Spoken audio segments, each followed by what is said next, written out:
late. This is Dr. Kia Pruitt, but I wanted to document something that's happening right now. So it doesn't matter if nobody's on, somebody will catch this live later on.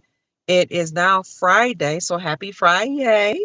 Happy Friday, as we say. It is Friday, 12:02 a.m. Eastern Standard Time.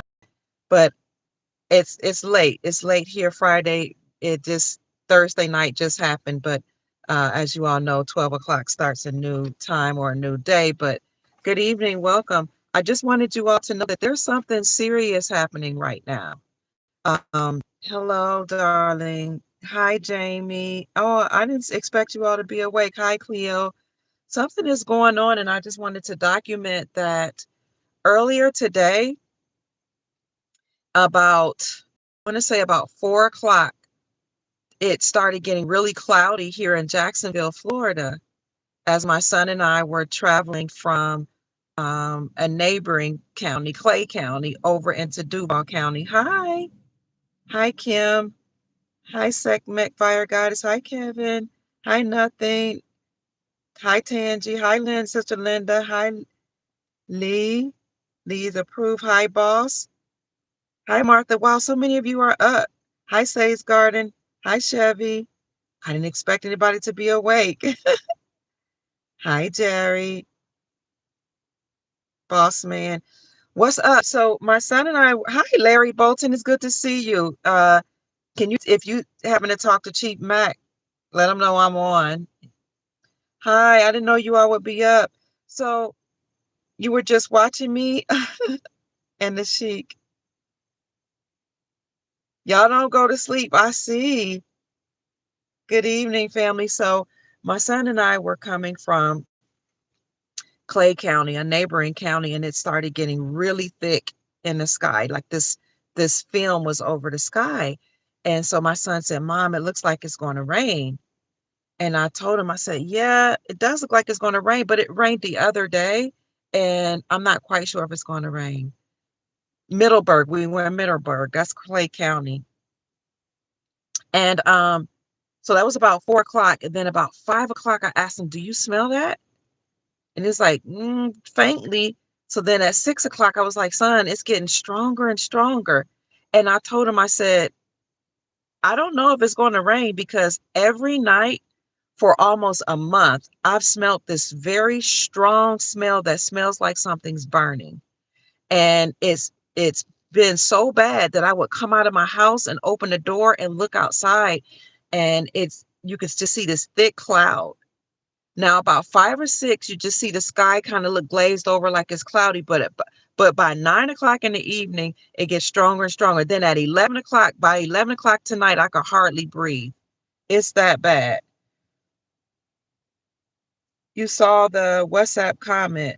You're going to download. If you saw a WhatsApp comment from me, it wasn't from me. It may be some type of fake person, or scam. But I just wanted to document that tonight at May the 8th, 2026, this has been the worst it's been in about 3 or 4 weeks, where it's heavy smoke, is really strong, and if you're outside, you can hardly breathe. In fact, it was so strong that I saw one of my brothers online, not my biological brother, but a gentleman that's actually from Jacksonville. I saw him online and I asked him, can you smell it in your area? So I think I'm close to you, where in my area, my neck of the woods. And he was like, it's really bad tonight. And he said, well, he said, I command the rain. He said, we need rain. But I told him, I said, we just had rain a couple days ago. I said, they're burning something intentionally. I don't know what's going on, family, but I want you to know, yes, thank you. Somebody says, be careful. It's been foggy for about a week. Oh, where you are too? Smoke is traveling. Yeah, from mysterious fires. Mother Nature. You think it's Mother Nature because we haven't been respecting Mother Nature? What I can tell you from having lived in California is that the news will tell you it's a wildfire, because because we need rain, or it's a wildfire because it's dry in California. But what people came to realize was that there was something called direct energy weaponry, or DEW, and that's where people actually saw energy and lights, or this light source actually coming down from the sky, striking trees and cars and buildings even, and cars were burned up. And they were like, this is not natural. So they're saying the same thing in Florida, that it's a wildfire that's natural, and that these wildfires are happening mysteriously. But it's not dry in Florida. Like, Florida is known for being wet. Florida is so wet that we have these great big so-called water bugs that are really big old cockroaches that fly. I mean, they're like this big and they fly and they come at you. Okay. And when it rains, you see them in your home, apartment, or even in businesses and on the ground. In fact, we had rain a couple of days ago, so I don't think it's natural, family. I think something's going on. They're burning something. And I also heard people from Georgia saying the same thing. In northern Georgia, they're experiencing wildfires and smoke, heavy smoke. So I looked it up. You will lose your ish. You heard that they're burning forests, all farmlands, because they're burning ticks. Really? Or it's ticks that infect the farmland. Okay, so when I looked it up, this is what they're saying. Where am I? I looked it up at the National Interagency Fire Center. I'll put that up in the comments section, and I'll put it also on the post in the community section. The National Interagency Fire Center said that between January the 1st, 2026 and May the 1st, 2026, 24,222 fires were reported, and 1,847,151 acres were affected between January and May of this year. That's a lot of fires. So I asked Google, why am I experiencing a lot of smoke in Jacksonville this evening? And so what they're saying is Jacksonville, Florida, or Duval County is experiencing intense intense wildfires, where 1,400 acres of wildfires, 1,400 acres are affected, that the wildfires are coming from Lafayette County, which is a neighboring county or close to Duval County. And they claim that, or it's southwest of Duval, and they're claiming that the winds are blowing it into Duval. But this has been going on for about a month. So why is it getting more intense? And every night you can feel it, like it's just smoke in your lungs. I don't think this is natural. And they're saying it's because, they're saying that it's intensified by a drought. We hardly have droughts in Florida. At least I've been here since 2021. I haven't experienced a drought. I've experienced rainy seasons. I've experienced, what else? Intense rain, on and off rain. Some places, have hurricanes, tornadoes, or whatever. I haven't experienced that, but intense rain. But I haven't seen any droughts. There's something going on. I think they're doing something. Which side? White hats, black hats? I don't know. But they said states across the nation are experiencing intense droughts.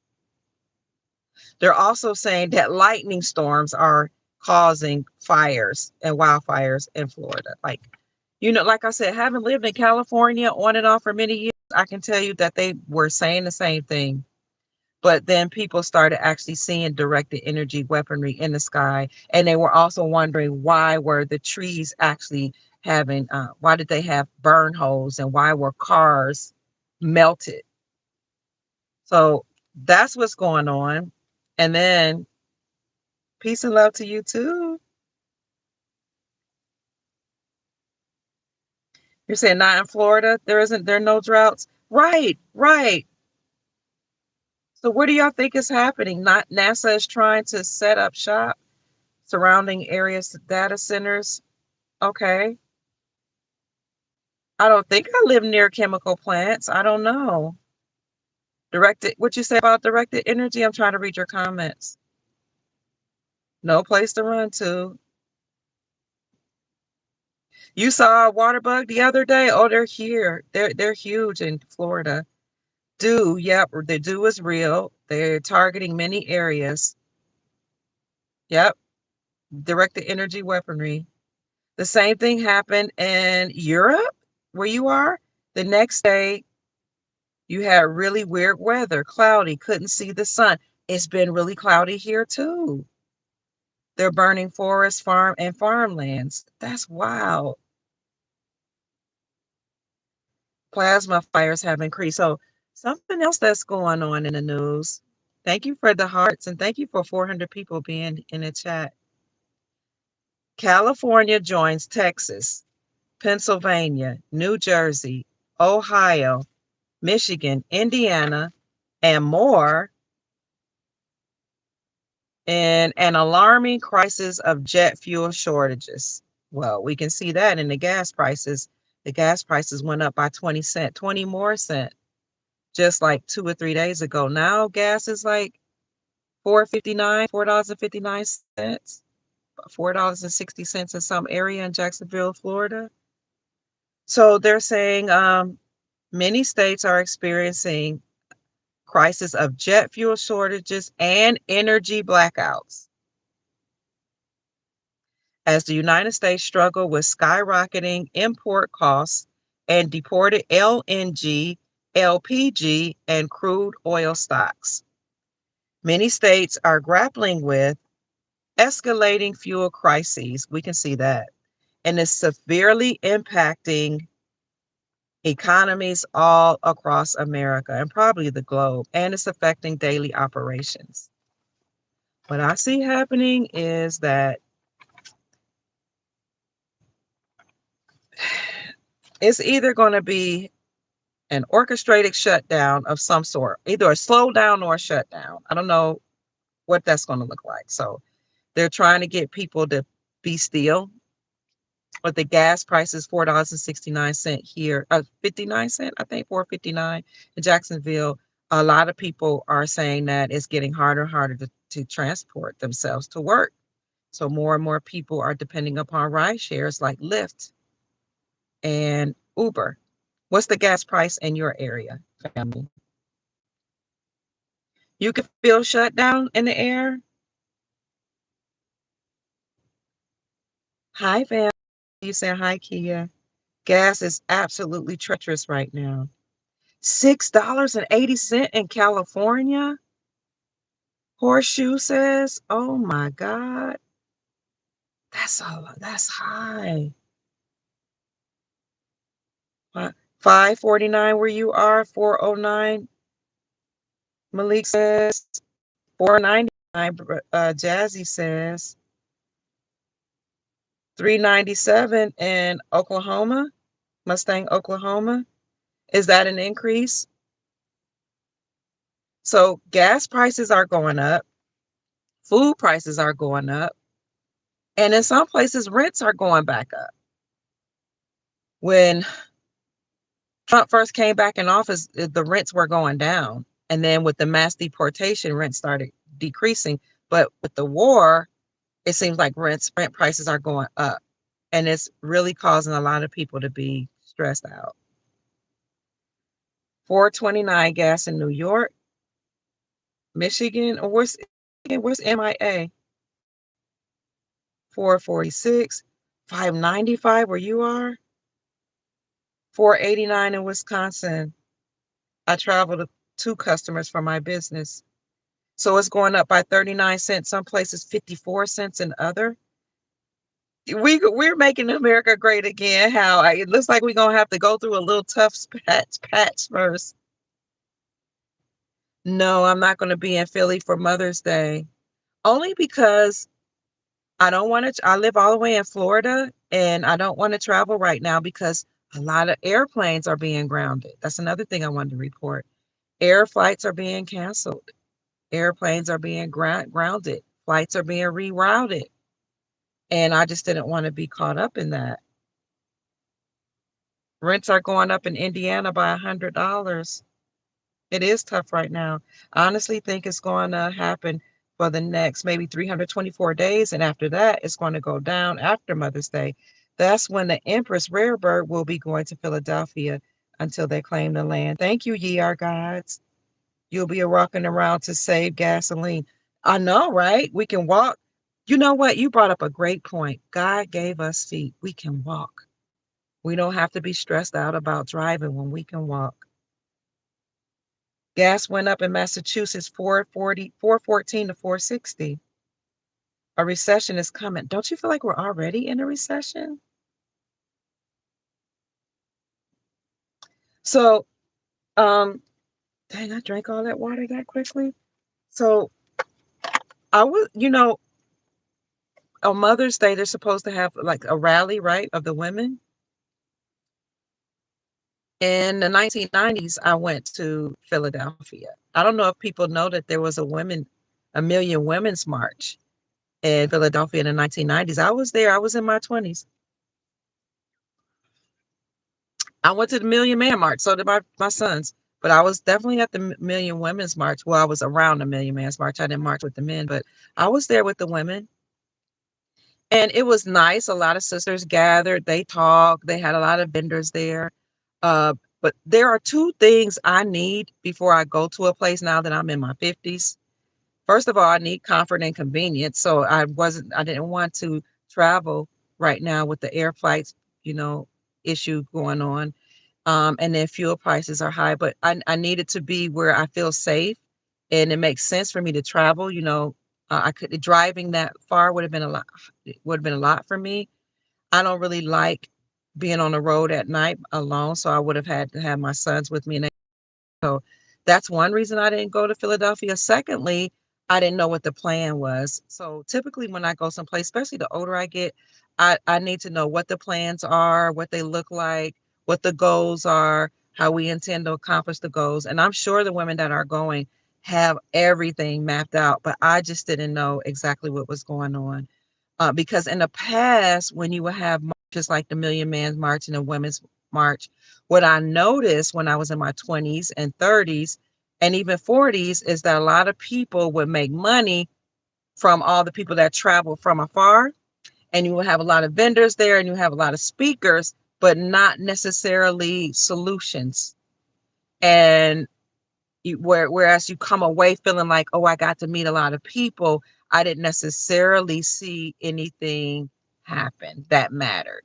Not from the marches and the when I was in my 20s, but that was 30 years ago. So I know what the empresses and all the women going now, they have goals and they're going to accomplish those goals, but I just didn't know what those goals were. So I didn't go. And again, with the flights being the way they are, I just didn't want to be held up somewhere. So that's another thing I want to say. A lot of flights are being grounded. Gas prices are up, rent prices are up, food prices are up. You see, they're talking about fuel shortages, rolling blackouts. It sounds to me like something is planned. It could be a black swan event, it could be a false flag event, it could be anything in order to shut down the system so that they can have a reason or an excuse to hit that reset button. A reset is just restarting. They'll just stop everything, halt everything, and then go to something that makes sense. It's them. ABC Incorporated discussing Trumpstein, the PDFs. They're going underground because it's their judgment season. I hear you. And all we got to do is say, hell no, we ain't with all that. I hear you because they got to fall. Amen. Yes, the Moors did some business with the conquistadors. I agree. Empress Rarebird will be in Philadelphia on Mother's Day. I'm excited. You worked a Million Man March in 1995? Wow. Did anything of significance happen from that, come of that? In 1995, I was still kind of young. And then they had the Women's March, and they called it, ours was in Philadelphia, and they called it the city of sister love or sisterhood love, something like that back in the 90s. Empress Rare will be there.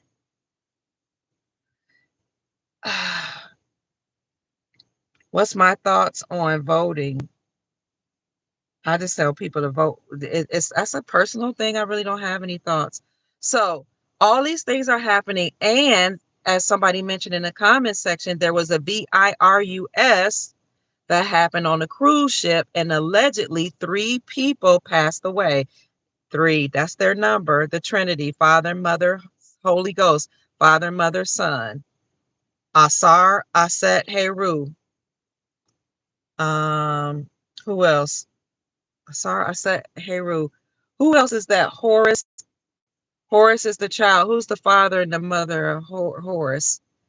But so they do things in 3, all things in 3. 3 people allegedly passed away due to this VIRUS on a cruise ship, and that's not the only one that's happening. Let me see what there's another there's a 3.2 variant. I got to be careful because sometimes if you say the name of these VIRUSs, you can get flagged on YouTube. There's a variant called Cicada, CICADA. And that one they're saying is getting out of hand and is, they're saying that variant is CICADA, and it's a part of the Hanta VIRUS, HANTA VIRUS. So they're talking about this variant spreading across the country and how allegedly it's more contagious and worse than the original VIRUS. So you feel that something's happening in the air. And what I can tell you is that for years they've been saying there's going to be some type of black swan event that will shut down the system and cause everything to come to a screeching halt. We've already noted, and I reported on this a few months ago, that Europe is asking for people to stay at home as much as possible and at least to work a hybrid schedule. So go to the office part-time and other part of that time come home. Thank you so much for the gift. Who is that? Do I think precious metals will be as abundant after July 4th based on my knowledge? Thank you for that. Carrot. Thank you. Do I think precious metals will be abundant after July 4th? I do. I I I I I, I know that we have an abundance of precious metals all across the globe, and I know that a lot of the metals were actually the mines, and a lot of the places where the metals are were actually hidden away, and a lot of the mines were suppressed by the government. But now that the Chevron doctrine has been overturned as of June 2024, they have to release that silver and gold. They have to also release the closure of those mines. So before, the government laid claim to all of these mines, and the mines where the rare earth minerals are, silver, gold, all type of precious metals all over America.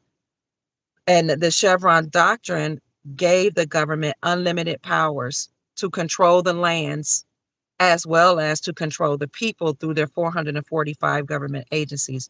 But when the Supreme Court of the United States overturned the Chevron doctrine in the summer of 2024, they said that the government was operating unlawfully, treasonously, and unconstitutionally. Therefore, all 400, at that time was 441, but now it's 445 government agencies.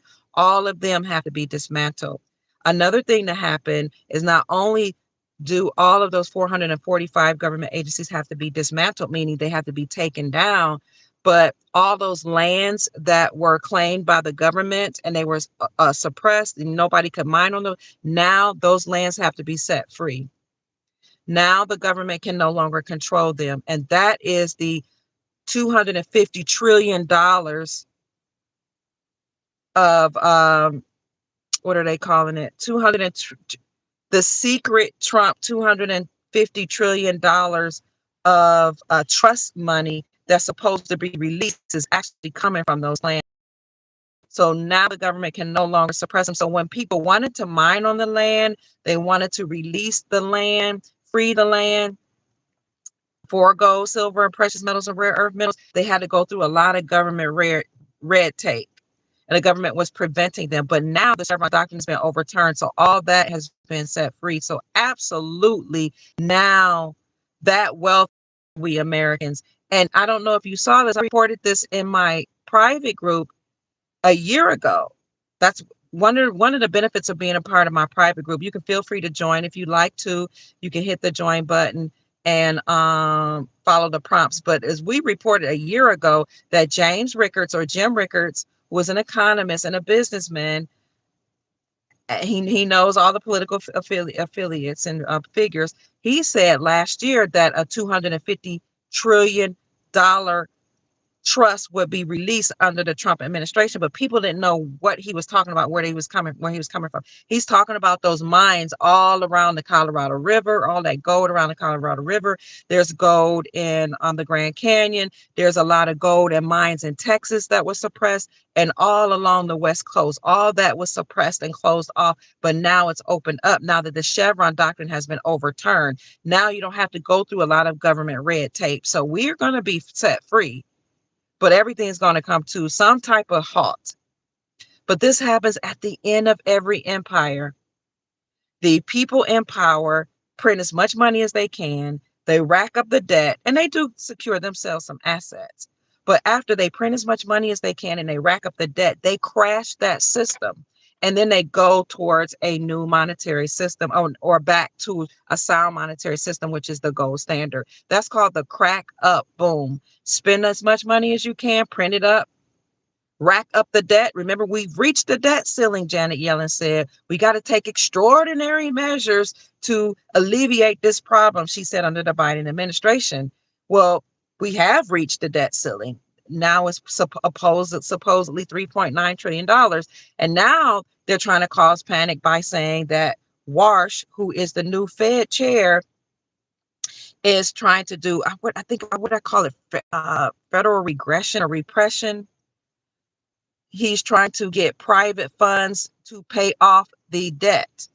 And they're telling people, oh, you're going to lose your savings. The new Fed chair is going to, pay off the debt with private funds. You're going to lose everything you have. Look, President Trump said when he nominated him, Warsh is central casting, meaning that this is all a movie. So I don't think we have to worry about private funds paying off the debt, because as I reported in 2021, gold was already put forward to pay off the debt in America and Australia. But the deep state is propping up the system, as Donald Trump's system and the military and the Federal Galactic Federation, they're systematically destroying it. So Janet Yellen said, we've reached the debt ceiling. We got to take extraordinary measures. The extraordinary measures that she suggested was that they take their retirement money from federal workers. Well, extraordinary measures that's going to happen is that the government will shut down, which we're under a partial shutdown. I don't know if people realize we're really still under a shutdown. Over 355,000 people have already been laid off from the government. Office after office is closing. The commissioner of the IRS was fired or let go. IRS workers were sent home, many of them. Trump halted the hiring of IRS workers. Many federal workers don't have jobs because the federal government is gone. Another thing I can tell you is that They always have some type of black swan event that will usher in a new monetary system. Why they do that, I don't know. But remember, Dex Lattimore, the economist of the Soul Tribe, he probably needs to come back, told us that black swan events have led to some type of collapse and crisis in the financial markets. Well, this time, though, that will lead to a return to the gold standard because there's no other way. And what he said was when you look at the Epstein arrest of like 2006, 2007, that led to the 2008 housing crisis. Then he was brought back into court around 2010. That led to a Bitcoin crisis. And then you see the correlation of dates. And then in 2019, he came back up in the news, and that led to the shutdown of 2020, the pandemic. Now the files were released again around 25, the end of 2025, 2026, and that's going to lead to another financial crisis, which, by the way, I reported this a while ago that a couple of months ago, we had a serious financial crisis, that a financial black swan that a lot of people didn't notice. And that is when Bitcoin collapsed, precious metals collapsed or went down significantly, and a major bank failed all on the same day. So again, at the end of every empire, they rack up the debt, they print as much money as they can, and then they collapse the system. But that leads to going to a sound monetary system. Another thing I want to say is that the Federal Reserve planned for this to happen. They knew that this was an unsustainable system, printing money backed by nothing. And they even published it in their their coloring book called Wishes and Rainbows. And I know this from Bix Veer, Weir. He has a podcast on YouTube called Road to Ruta, ROADTOROOTA. And you can also go to roadtoruta.com. He's been talking about this for years, how the Federal Reserve planned to, at some point in time, go back to the gold standard. And he's an ex-banker. He used to work for the banking system. He said that the federal government printed a coloring book that they had in one of their Federal Reserve banking websites showing what's I think her name, I can't think of this little girl's name, and Wishes to Rainbow talked about, she was talking in codes about how things would get out of hand and it would lead to a darkness or some sort, and then suddenly everything would turn colorful again. And when Bix Weir decoded that, he noticed that they had a coloring book called Wishes to Rainbows, and then they had a teacher's version. You know how back in school you would have a workbook, but then there was a teacher's version with all the answers in it? So he read both the coloring book and the teacher's version, and he noticed that it was the Federal Reserve there to at some point go back to the gold standard, because they knew that printing money out the wazoo backed by nothing is unsustainable. So you have good guys in the Federal Reserve and you have bad guys. The Federal Reserve is the central banking system of the banking arm of the United States Incorporated. Governor Thomas Massie from Kentucky introduced something called the End the Fed Act. He did it under Trump's first administration, he did it under Biden, and he introduced another version again under Trump's third administration, the End the Fed Act, to get rid of the Federal Reserve central banking system, because they were trying to do their best to introduce an act or a bill through the deep state. You know, that's the way they do things under the corporation. So he was like, we're going to use their tool against them to end the Federal Reserve. At the same time, You had the Supreme Court of the United States in 2024, after they overturned the Chevron doctrine and said that now we're limiting the powers of the government, and we're calling the United States Incorporated government unconstitutional. They did that June 2024. July 2024, the Supreme Court of the United States said, we're going to give powers to the states. And this is how we're going to do it.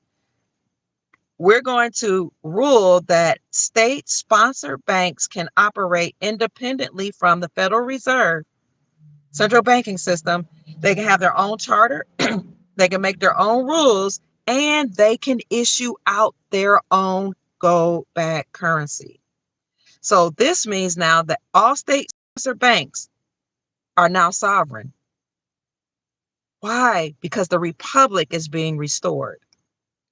The republic is our lawful government. That means we're moving away from the United States Incorporated, and we're moving away from admiralty law and maritime law. And now we're moving back towards the law of the land and our lawful government, the republic. And under the republic, each state is a country. So now each state sponsored bank, which will now be turned into wealth management centers, as some of you have testified. Yes, I see now they have wealth management branches now. Banks that remain must be Basel III compliant, because all other banks are being shut down. If they were attached to the Federal Reserve central banking system, they are Basel III compliant, meaning they have to have gold in their coffers and recognize gold as a tier 1 asset.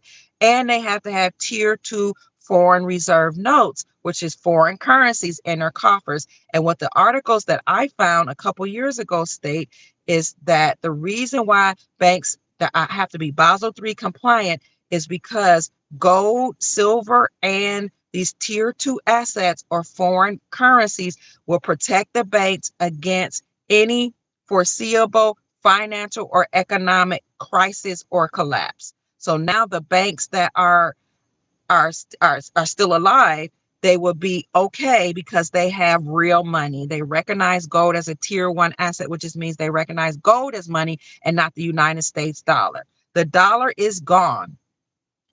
This is why now you hardly use dollars or coins. We're on a digital system already. Most things you're paying for with a credit card or ATM card, we're on the digital system.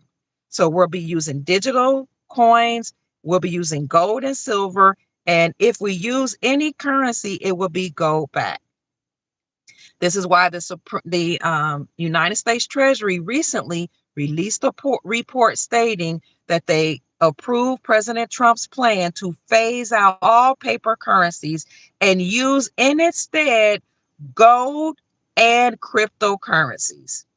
Then another article a couple weeks after that came out that said the United States Treasury approved Trump's plan to use a currency with Trump's signature on it. That currency will be gold back, and that currency will be a transitional currency that we will use as all other currencies, like the United States dollar is being phased out. So the United States Treasury Department said that they approved Trump's plan to phase out all paper dollars. That's the USD. And they came back and said they approved Trump's plan to have a currency with his signature on it.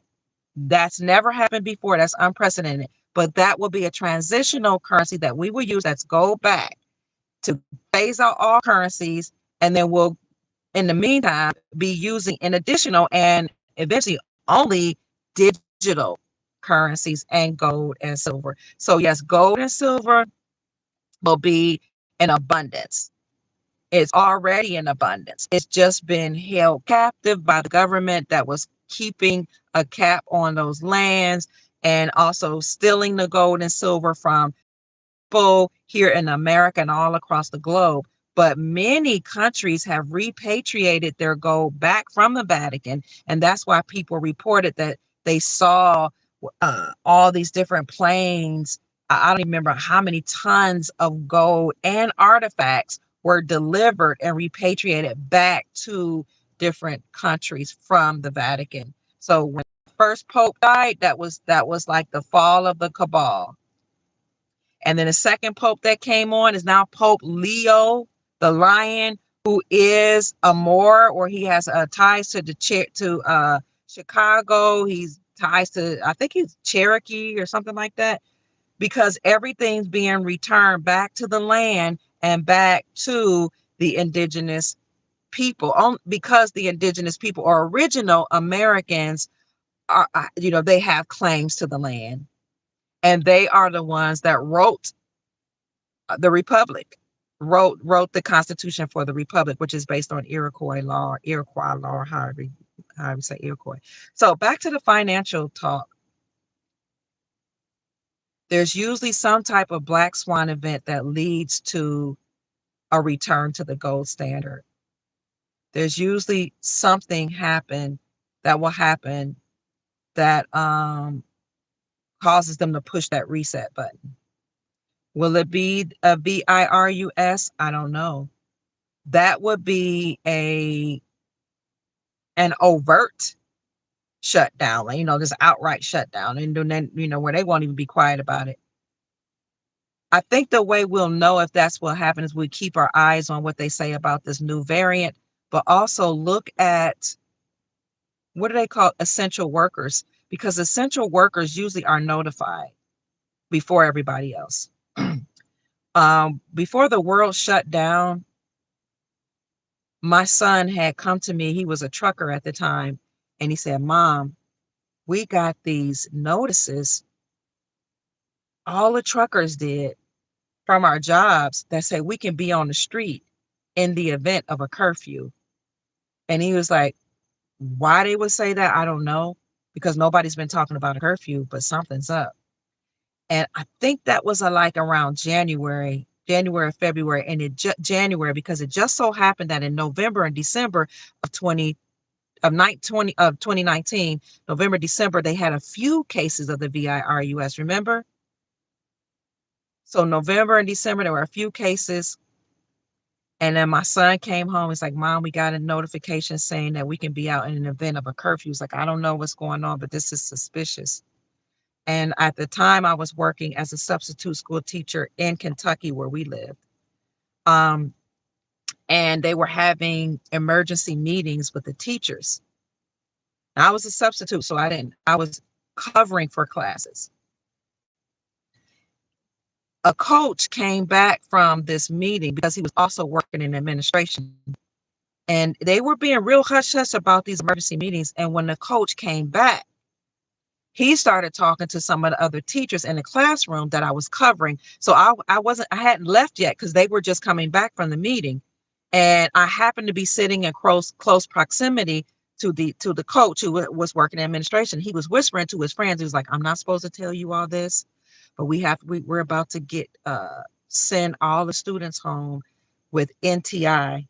NTI, I can't remember what it stands for, but that was some type of instruction in the home." And so he said, "So NTI is the instruction where we're going to send all the students home with a computer." And they're not telling everybody this. They don't want to alarm the teachers, parents, or the students. At some point, we're all going to be notified that we're not going to come to work. So I'm hearing all this like January, right? February, first I think I heard that in the schools February. My son had heard about a possible shutdown in January. So when I came home in February from work, I told my kids, I was like, they're talking about sending students home, have in-home instruction with computers. And I said, I've been wondering why they order all of these computers. Why are they all of a sudden having, even in the classroom, children use computers when we have teachers? And I kid you not, by the next month in March, they shut down the whole world.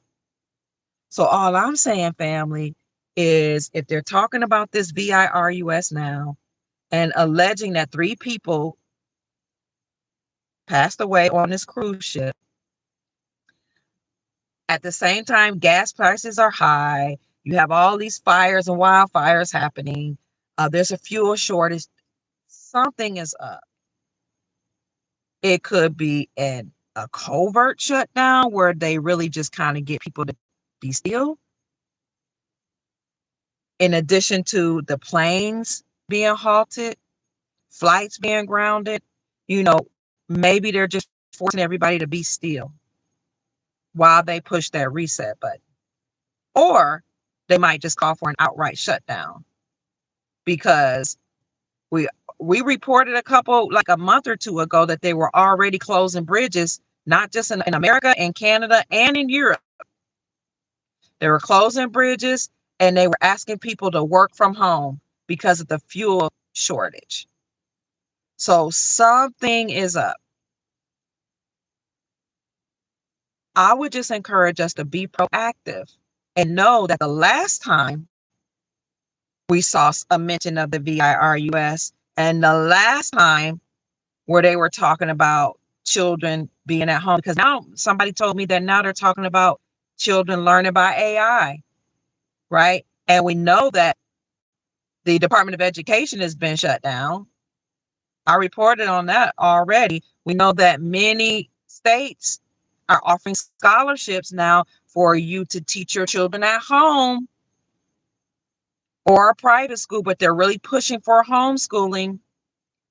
So if they're telling us this information now about states are offering scholarship money for you to teach your children at home or start private schools or send them to private schools, AI schools are now opening where either they can go into a building and learn, or they can learn by an AI instructor at home, right? Um, Schools are closing all across the nation. What else? High gas prices, which is causing people to work from home. High rents, high food prices, which is now causing people to start, rethinking how they're going to spend their money. Wildfires, like they're burning land. I don't know what, somebody said in the comment section they heard it was farmland. Something is up. So if we're proactive, meaning that we think ahead and we plan ahead, we won't be caught off guard. So how can we plan ahead? Well, some of us need to consolidate, honestly, because if we're paying 4, 5, 6 different rents, if we consolidate, like maybe reduce it into 1 or 2 rents where we bring our families home, nobody has to be put on the street in your family. Nursing homes are shutting down. My sisters are all nurses. I have 3 sisters and a brother. They all work in the medical field, and a mom. Nursing homes are shutting down. Hospitals are having issues, quitting by the droves. They're tired. They're exhausted. They're overworked and underpaid. They were paid more than most people, but now they have so many patients they cannot keep up. Nurses are leaving the field. Nursing homes are shutting down. Who's going to take care of our elderly? We might have to go back and get our elderly out of the nursing home. Doctors are getting tired of insurance companies. So they're saying they're creating a whole new system. Actually, they're going back to the old way where you can hire a doctor yourself and pay a doctor like $300 a month or however much you and your doctor agree to, just to have them to work for you and your family. They don't want to work with insurance companies anymore. They're rejecting insurance companies. So they're quitting the hospitals. Doctors, nurses quitting. Schools closing down. Also, many of our doctors and nurses were immigrants. Many of our teachers are immigrants. A lot of them are going back home. They allowed and recruited a lot of people to come from different countries to take certain jobs. I don't know what, it's almost like the government was trying to replace Americans. I don't even blame the people for coming over here if they were getting jobs and extra benefits, and they would even give their spouses jobs. I know because my family all work in medicine, all my siblings and my mom, and I work for medical school, University of Louisville. So they would recruit doctors from all over the world to come here. And then when they would bring them here, they would also recruit their spouses and give their spouses jobs and give them housing and give them decent salaries. And their children can often get, nice scholarships to private schools and whatever. And, uh, you know, The government just did a lot to try to replace Americans. It's a crazy. They even gave them food stamps. They had this thing called Ferraris and food stamps, where they were giving rich businessmen and professionals, many who were not American, food stamps. And see, they didn't feel guilty because they didn't have those food stamp books that we used to have back in the day that were colorful that you can pull them out, pull them out the books. No, they can use a card that looks like a credit card while driving Ferraris and all these nice sports cars, and getting their children would get the minority scholarships that were earmarked for uh, so-called African American people and some underrepresented uh, rural white students. Some of the scholarships were flagged for them were given to immigrants, and some of the scholarships that were flagged for women were now given to immigrants. So those DI programs were shut down because what they realized was it was a lot of people that were recruited from all across the globe that were recruited by those DEI programs, diversity, equity, and inclusion.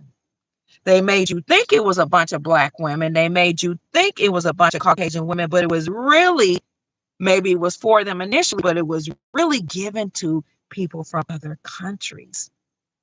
That's why they shut down those DEI programs. That's why you see deportation.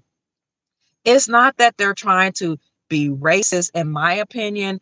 It's that a lot of people who came to the Americas, I don't know why we think it's just a bunch of impoverished people who couldn't make it that came here. Were there impoverished people that couldn't make it? Yes, that came here. Did they get opportunities? Yes. Were they on a temporary status? Some of them temporary protected visa status? Yes. Do we understand that? And do we empathize with them? Absolutely. However, when the temporary status runs out, then that means people are supposed to go back home. But under many administrations, they could just file what's called asylum, seek asylum. They could just state on paper, I'm scared to go back home, even if there was no threat. They can just say, oh, if I go back home, I can't find a job, even without proof. And this is why judges are being arrested and getting fired right now. I need to do a podcast on that. You can look it up. Judges are now coming on the platform on YouTube saying they came to work one day, they logged in, and they were told on an email, you're fired. These are immigration judges because they work with a lot of immigrants who were on temporary status to keep them here when they weren't supposed to be here. So a lot of people sought asylum once their temporary status ran out, and they with no impending threat at home. Now that many of them are being deported, they're getting on YouTube and they're saying, oh, it's not so bad in Guatemala after all. Oh, I'm glad I'm back in Mexico now because I had taken out a $20,000 loan to pay a smuggler to get me into America. So you had a lot of people that took out loans, bank loans. They sold their farmland. They gave up their money. They worked hard, whatever they could to pay a smuggler or to apply for a visa to get here. Then you have people in other nations. I noticed when I was in Ghana, I saw this, who participated in a lottery. So you have people who own these lottery businesses where they would encourage their people, pay for a lottery ticket. And if you're chosen, you can go to America. So you have people selling their land, selling everything they had, applying for a lottery ticket with the hopes of getting to America. Now that these people are being deported and going back home and they can't get back, now they're saying, if I had kept that money that I spent on the lottery to just grow my own food or continue to grow my food, we would have been okay. Or, if I would have taken that $20,000 bank loan that I took to go to America and I paid my smuggler to get me in and he dropped me off somewhere anyway, and I kind of had to find a job. If I had just used that, my family could have been okay. But what they do is they come to America, to live the American dream that was supposed to be for the Americans and for, I understand the United States government extended opportunities to people who had a hard time and they came here and they got a wonderful opportunity. I do understand that. And I also understand when people are political refugees and they come here. I get that. What I'm saying is that you have people that come here unlawfully or illegally, or they just come for the American dream when they had a dream to realize in their own homeland. But even if they came here on a temporary visa when it was up, you're supposed to go home. I don't know why that's so hard for people to accept, because if you're an American and you go to another country like Thailand, let's say, after your visa is up, maybe it might be 90 days you can be there. You don't get to stay. You don't get to seek asylum. You don't get to just work there and get food stamps and welfare and Section 8 and a job and bring your spouse and they get a job and get scholarship for your children and get mortgages, and you don't even have to have a credit score. You don't get to do all that. Now, you can make a border run and go to another bordering country and then come back into the country, but that's legal. But you don't get to live off the people, and neither do you get to just be comfortable without assimilating in these other countries. They expect you to respect their culture, to respect whatever government they have, to respect their language, to learn their language. That's expected.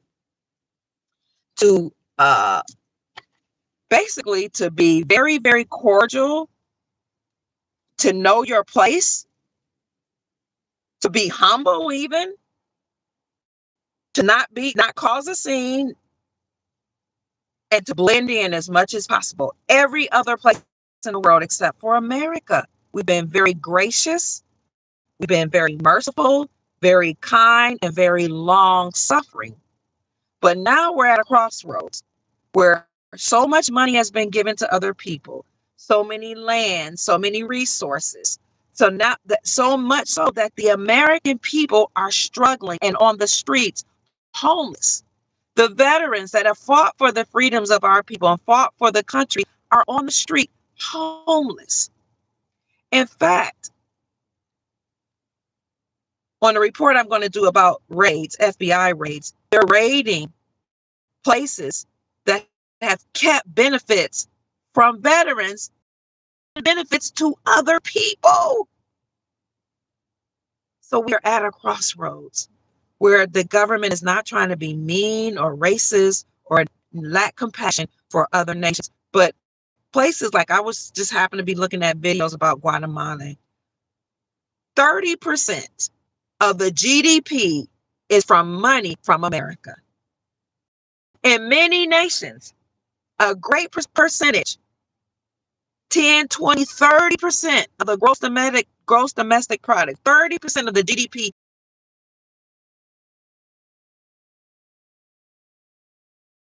money that people send to build up their nation while also living here, racking up the debt. And whenever they get ready, they can go back home. Who takes care of the debt that they've incurred? Because see, they don't have to care about it. They leave it for us to care about. While they've built up mansions in their homeland. Again, I'm not mad at them.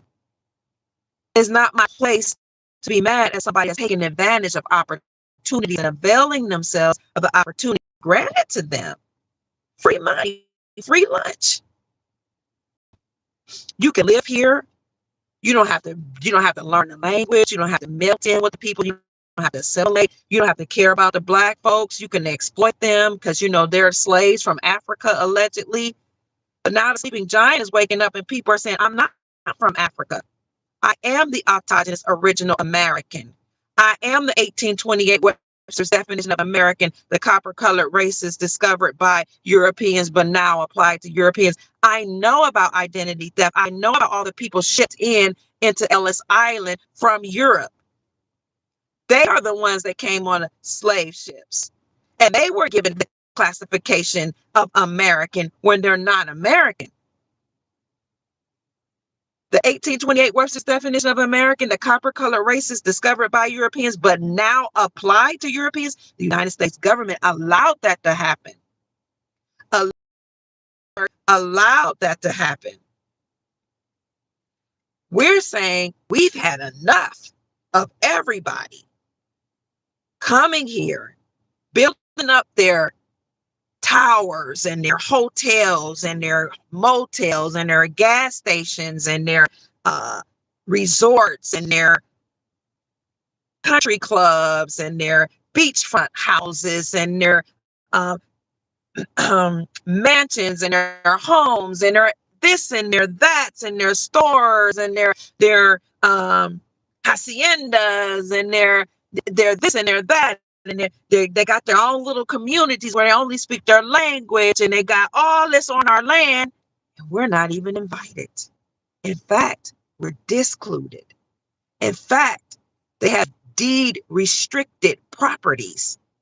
In fact, they have what's called deed theft, deed restricted properties, HOAs and all these rules and laws. You can't grow food. It affects everybody. But we're like, this is our land that our ancestors left for us. We'd like to be able to live in a place without having an HOA and somebody dictate whether or not we can grow food on our own land. We'd like to fish in our own ponds without having a fishing license.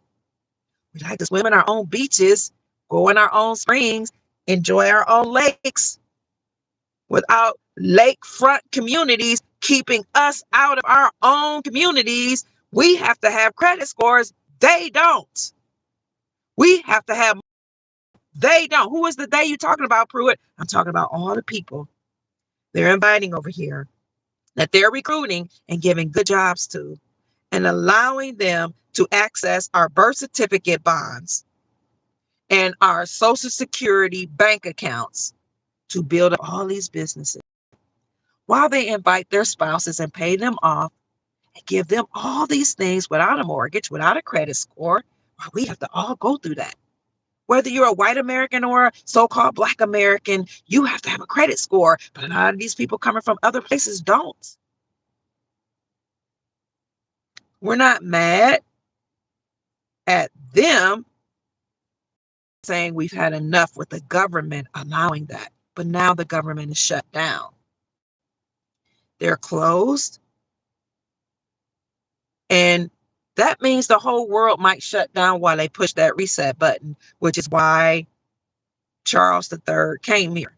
Remember, 3 people passed away on that ship, that cruise ship with the new VIRUS? Yeah. So Charles III came as an alleged king, although they did not announce him as the king. He passed the crown or the torch to Trump, who is representing the king of a corporation. Trump is taking out the deep state, closed the government, firing people, hiring people, shutting down things, shutting down businesses, shutting down corporations, shutting down trade routes even. Doing whatever he got to do. And then he's going to pass the crown to the real Americans who will run their own country. And that's what Russia's been waiting for. That's what Italy's been waiting for. That's what North Korea's been waiting for. They've been waiting for the corporation to stand down or be dismantled so they can deal with the true government, the real American people. That's what you're experiencing.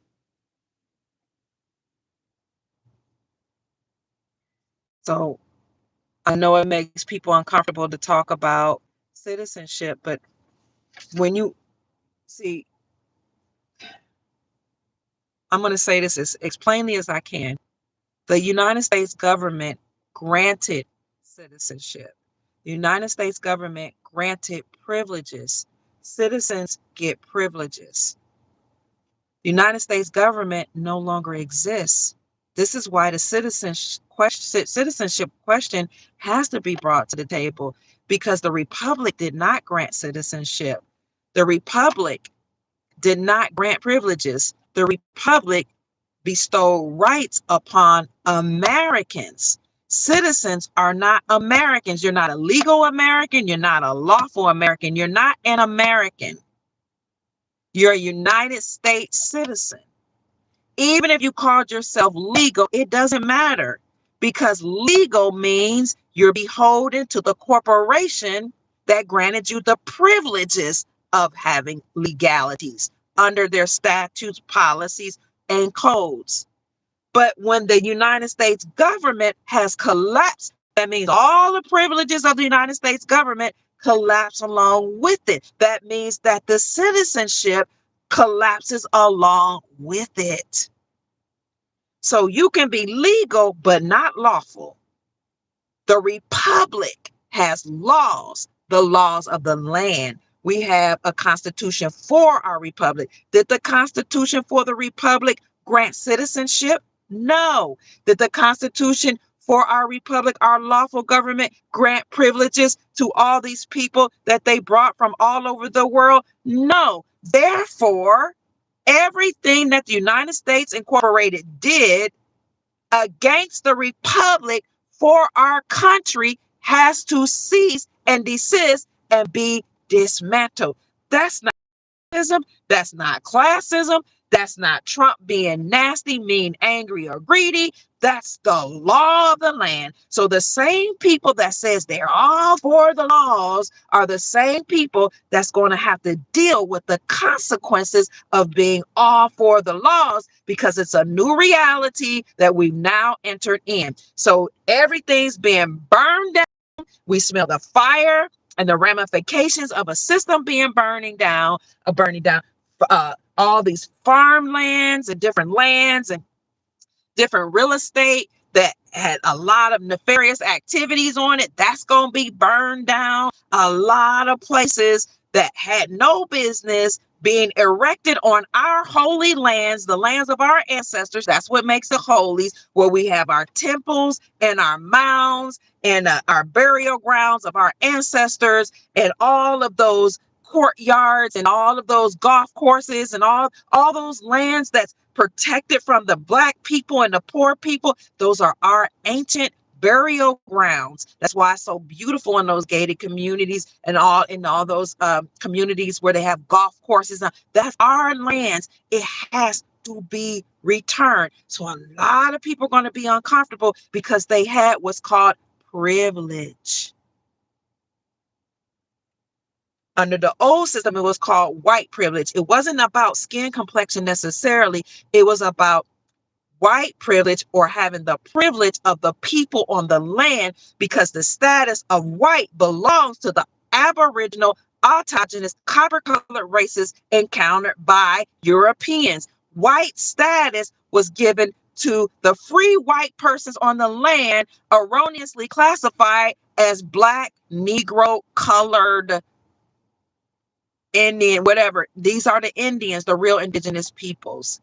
We have white status. We were the ones we weren't even necessarily supposed to have privilege. We have rights. Rights are afforded to you by the Most High, by the Creator. In our reality, the rights were afforded by the people of your ancestry and your bloodline. So if you're Norwegian, you will return back to Norway to receive the rights of that landmass and the benefits of that landmass. So when NESARA and GESARA comes out and all of these trusts are released, and there are many trusts that will be released, and all the gold and the silver and all these funds and universal basic income, I'm just using that, all the funds that will come from the sovereign wealth fund of your nation must be in your homeland. Now, the same thing happened during 2020 shutdown. In order to get the benefits of the stimulus check, you had to be in the home of your birth. My son was in Brazil. He's American. He couldn't receive his stimulus check or his money in Brazil. He needed to come back to America. That's what's going to happen with NESARA and GESARA. Everybody will have to return to their homeland. Now, am I saying that citizens here in America, who don't have a homeland have to go back. No, I'm not saying that. I don't even have a right to say that. That will be left up to whomever is making the decisions. What I'm saying is you had a lot of people here who can go back home. There's no impending threat. There's no more war in their country. They can go back home. They came here, many of them, temporary status, temporary visas. But see, what happened was they knew all you got to do is just wait it out. As soon as your time is up or right before it's up, you just seek asylum. You hire an immigration attorney and not pay attention. A lot of attorneys are foreigners.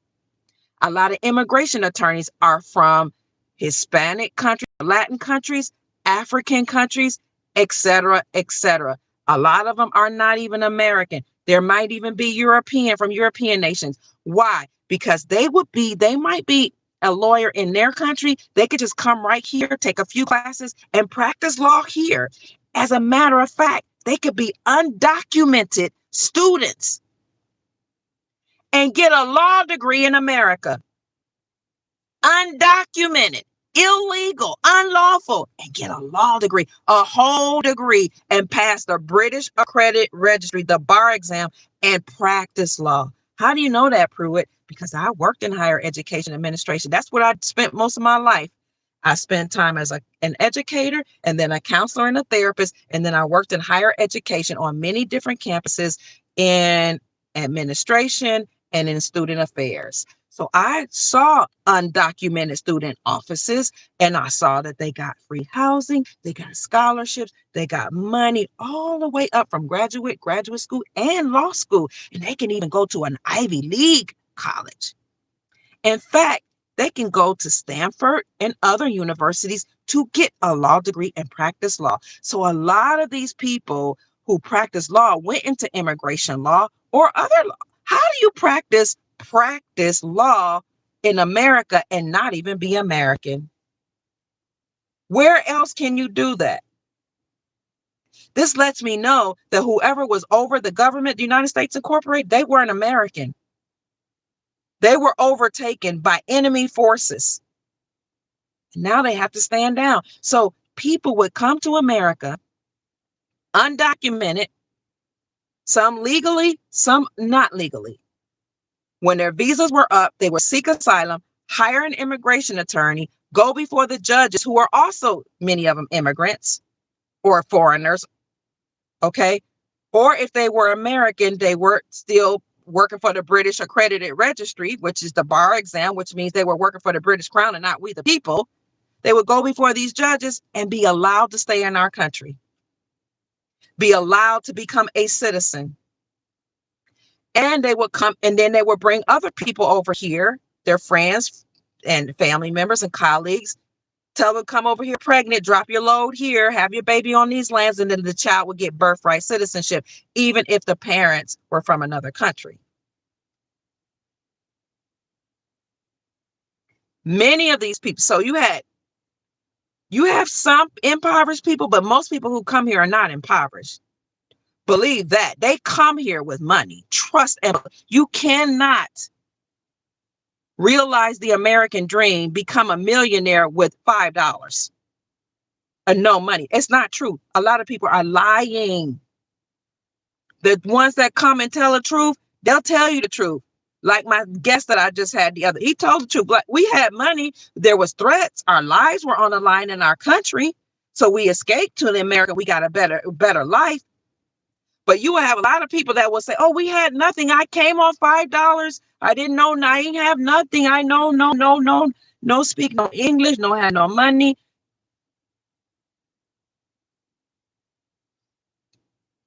How can you come here with no money and become a millionaire practically overnight? You can't.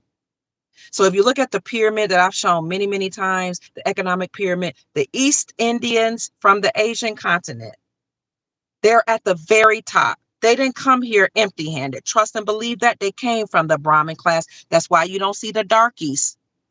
What they call the real dark here, you might see one or two in your lifetime. The unmentionables, the black ones, because every indigenous race all across the globe is dark skinned. Every original anything, I don't care if it's Europe, Scandinavia, whatever, they all were dark. And they were all lied to and said that they came from Africa and everything started from Africa. No, they don't even have the same phenotype as the Africans. The Africans are not the same people that are in most of these places. Most of these indigenous people all over the world look like us. So the African people look like they might be another bloodline. My point is the darkies, the unmentionables in East Asia, they're not allowed here. They don't really have money. The lighter ones and the ones that bleach their skin and the light brown ones or the ones that look like they could pass for Caucasian, they're allowed here because they have the money to come here. That's why they're at the top of the pyramid. That's why they own the hotels. They own the gas stations. Come on through here. They have the best homes. They have the best townhouses. They live in the gated communities. Their husbands are the engineers while they walk around looking beautiful, strolling their babies. They don't work, or they're working from home, getting food stamps, living in the best places. I don't know. It takes Chief Mack to talk about how when he authenticated his birth certificate and he got the numbers that were attached, his birth certificate was attached to a bank account, and he got to look up all of these other foreign people and companies and corporations that were using his birth certificate bond. And I got to look under gmeiutility.org when it was still up and running. I had to look at my social security number, and I got to see all the foreign people and the corporations and the companies that were using my social security number to build up all these businesses and all these gated communities and all. Meanwhile, I was struggling and in poverty. To date, I'm making it, but my God, I got to work around the clock to keep my head above water. Keeping my head above water. Why everybody can come here to the country. So the East Indians are at the top, and I named it. I named it one by one. Everybody and their mama is doing well. Even the Caucasian Americans are in the middle. They're not even at the top. It's about 5 or 6 different ethnicities or nations of people in America over the white Americans. Then you got about 5 or 6 below them. And at the very bottom, you have the black folks, the African Americans. Why? Because we're the prisoners of war. We're the POWs that are MIA. We're the prisoners of war that are missing in action because nobody knows who we really are. The original Americans, the indigenous peoples, the true first people on the planet.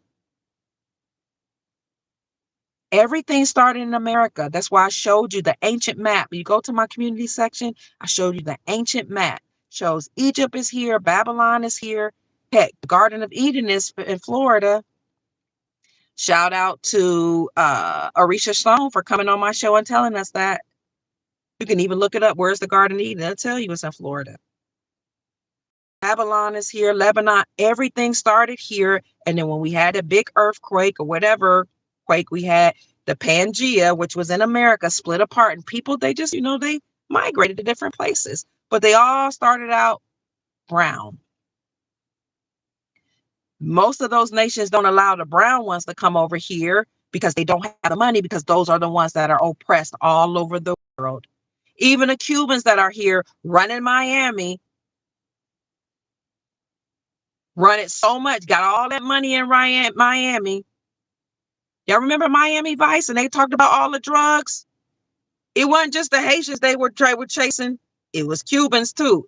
Now, I don't know what's going on, who brought the drugs over here and through Miami. But all I'm saying is the Cubans that are in Miami, most of them are the light ones. They're not the brown ones.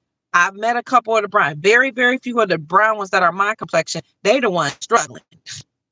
The ones that look white, that thought they can pass for white or in close proximity to white, got money when they came. They had money when they came here. That's why they rubbing elbows with the politicians, because they had money before they came here. And then they got benefits from the government. And they're rubbing elbows with the white Jews down in Miami. and the Caucasian or white Jews, the ones that's here we go again with this identity theft, because the Jews, the original Jews, were the copper colored people. But if you look all over America, they'll tell you that the JEWSs are fighting the African Americans for our land. It's called deed theft all over the place. They just coming and going to black folks' house, working so-called black people, indigenous people, with it's called deed theft. You can look it up. With the consent of the courts, going to people classified as blacks' home and stealing their property. This has been going on for decades. But because the judges were in cahoots, the attorneys were in cahoots with the JEWSs, it was allowed to happen. But now with the advent of social media and everybody's now they're telling everybody what's been happening. They're actually putting the camera showing the JEWSs with their locks trying to take land from original people, indigenous people. And indigenous people are saying, no, I'm tired of this. And they're going to the courts and they're taken to the streets like I've been fighting for decades. It's really bad in New York, where they're gentrifying and they're moving black people out. That's what they've been doing to us all of our lives. Moving us off of our land, moving us off of our beaches, not just in the Americas and Jamaica and all over the world. Putting us in projects, in these little apartments, sometimes building fences around them, then putting drugs and guns in our community, while they allow everybody and their whole family to come over to America to take jobs and give them benefits to boot. Do you know how exhausting it is to be classified as black? You have to hear all your life you hear you were a slave. You hear about black history. That's where black history starts. You were a slave. Your mama was a slave. Your daddy was, your grandparents were slaves, and your last name is the name of a white slave person, which is a lie. That's our name, that the Europeans came over here and they were given our names. Like, stop playing with us. But you have to hear, and even I know y'all tired of being lied to as well. No matter where you come from, you want to know the truth. It's exhausting. You were a slave. Your ancestors were a slave. You can't never have nothing. Everybody stole something from you. You never land. You came from Africa. It's a distant land. You were on a slave ship. You were raped, murdered, and abused. And you don't know which bloodline you came from. You don't know who your last name is. You don't know which tribe you came from. It's from some distant place, 3, 4, 5, 6,000 miles away. You need to go back to Africa. People calling you niggas and all these names and African booty scratcher. Go back to Africa. Then you try to go visit Africa. The Africans saying, you don't belong here. We never sold you. We don't know you people. You're not our relatives, but you're American. We'll exploit you. We'll give you higher prices than everybody else. In fact, we'll even call you a white man. We'll call you a Bruni if you are visiting Ghana because you come from America. You're a white man. You're not us. We don't know what you're talking about. So you're thinking, somebody lied to me. You take a blood test, they tell you come from Africa. Then you realize 40 years, 50 years later that your enemy owns the DNA test. Your captor, your colonizer owns the DNA test, and they lied to you and told you were from Africa. You know how exhausting that is? Every day to be in school, to hear about slavery, turn on TV, slavery, turn on music with the beats of the drum beats, the beats of the earth, the heartbeat of the planet, put in the music telling you you're a bitch.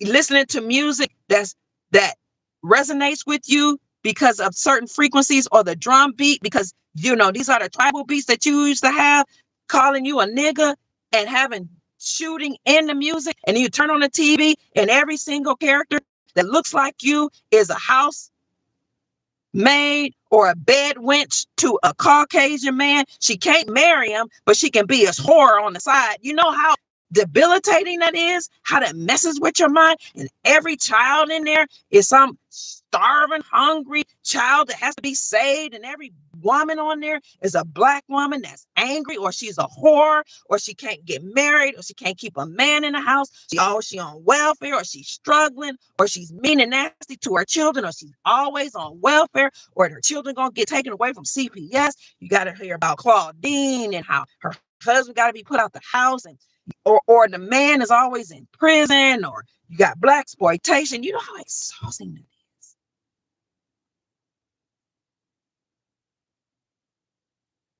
Meanwhile, everybody's living in their gated communities, telling you a little nigga that need to go back to Africa. You need to pull yourself up by the bootstraps.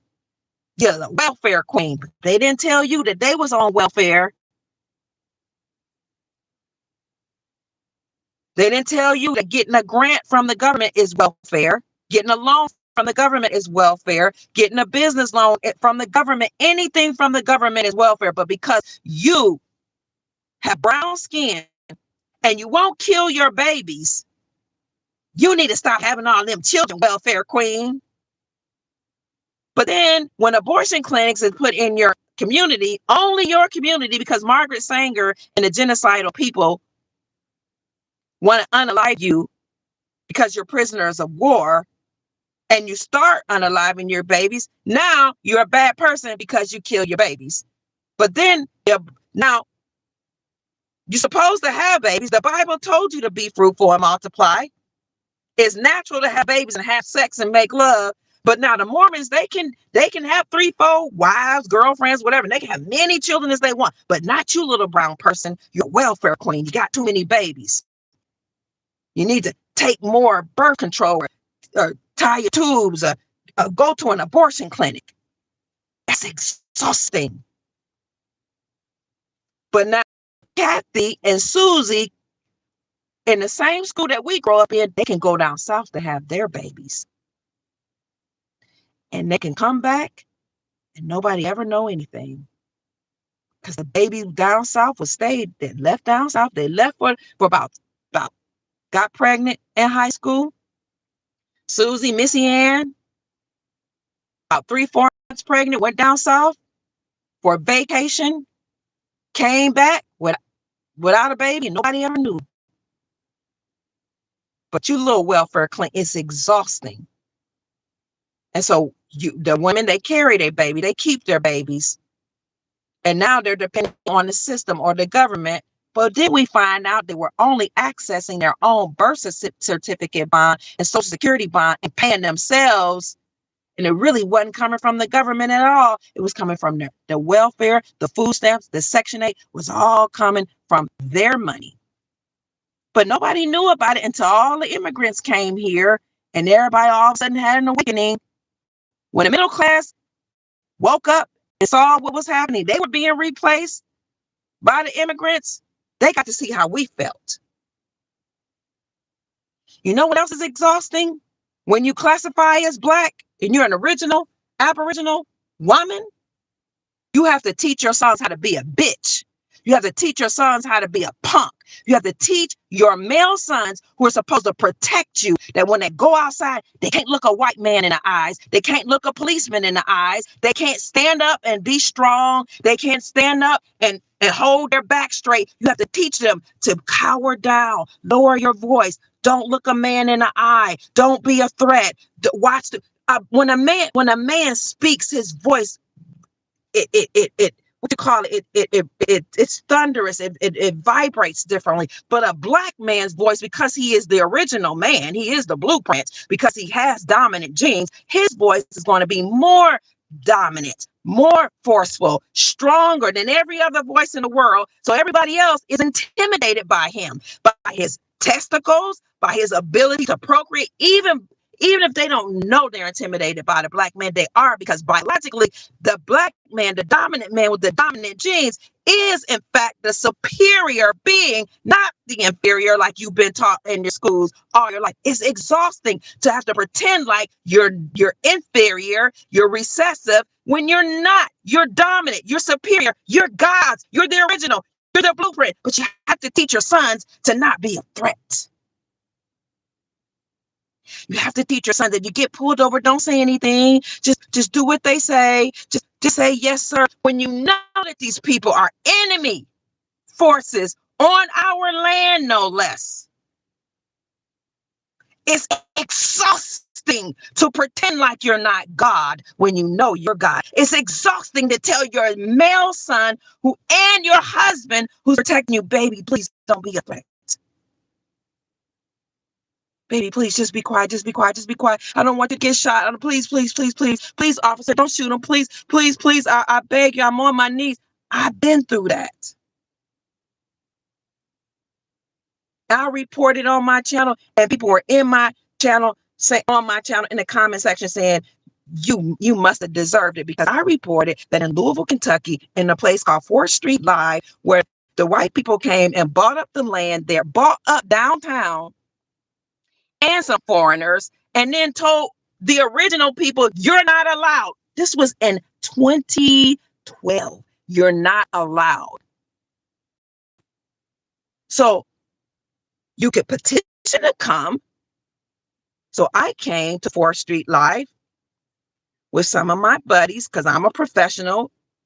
I invited my sons, and they were like, okay, if the common people come, they have to dress a certain way. Well, my common sons came to celebrate me graduating with my PhD with my professional friends, some white, some black. I'm using this term. Y'all know what white and black mean. Some indigenous, some not. My sons came while I was already inside the establishment. And my eldest son came, the cops stopped him because they had it roped up. This is a part of downtown. They asked, what is your business here? It's daylight. He said, I'm here with my mother. She's celebrating. She's getting her PhD. She's with her friends. Some of them are lawyers. Some of them are higher education, blah, blah, blah. They said, you don't belong here. She got in. You won't be getting in. My son told them that's not fair. My mom, he's trying to explain himself. They tase him. They rip his afro out. They make fun of him because he had a kinky afro. He started then trying to call me, because I'm in earshot, but I couldn't hear him because there was a lot of people. He's trying to call out to me.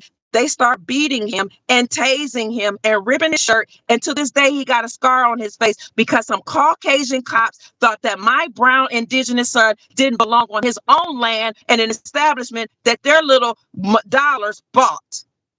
When I was in there, then my younger son comes. I come out of the establishment. I hear the commotion. I'm crying, begging them, please stop. I explain everything. They laugh at me and threaten to shoot and kill me. I'm talking about police in Louisville, Kentucky. I still have all their names. My other son comes out. He just asked, sir, can you please tell me what happened? They tase him, beat him up.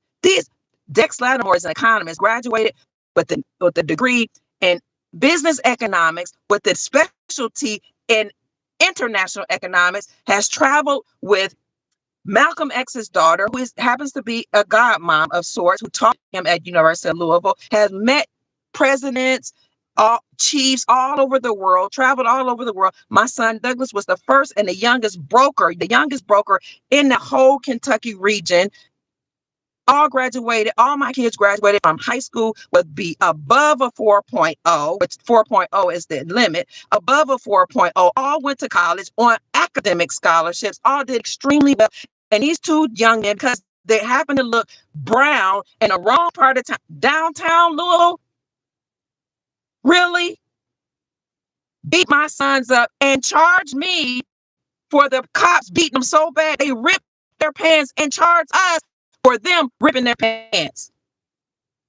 I don't tell everything that I've been through, but I'm tired of the BS. I'm tired of the shenanigans of the deep state. Beat my sons to a pulp. My daughter, who happened to have been in college at the time, had just been awarded a scholarship, took her money to bail her brothers out of jail. We never, ever, ever had problems with the law. I fortunately was able to get it expunged. I hired an attorney to fight for us, who only tried to get me to plead to guilty. I'm like, I thought you were my friend. Well, they want us to plead guilty. I said, I will not allow my sons to plead guilty. You better get back in there and you better say something or do something.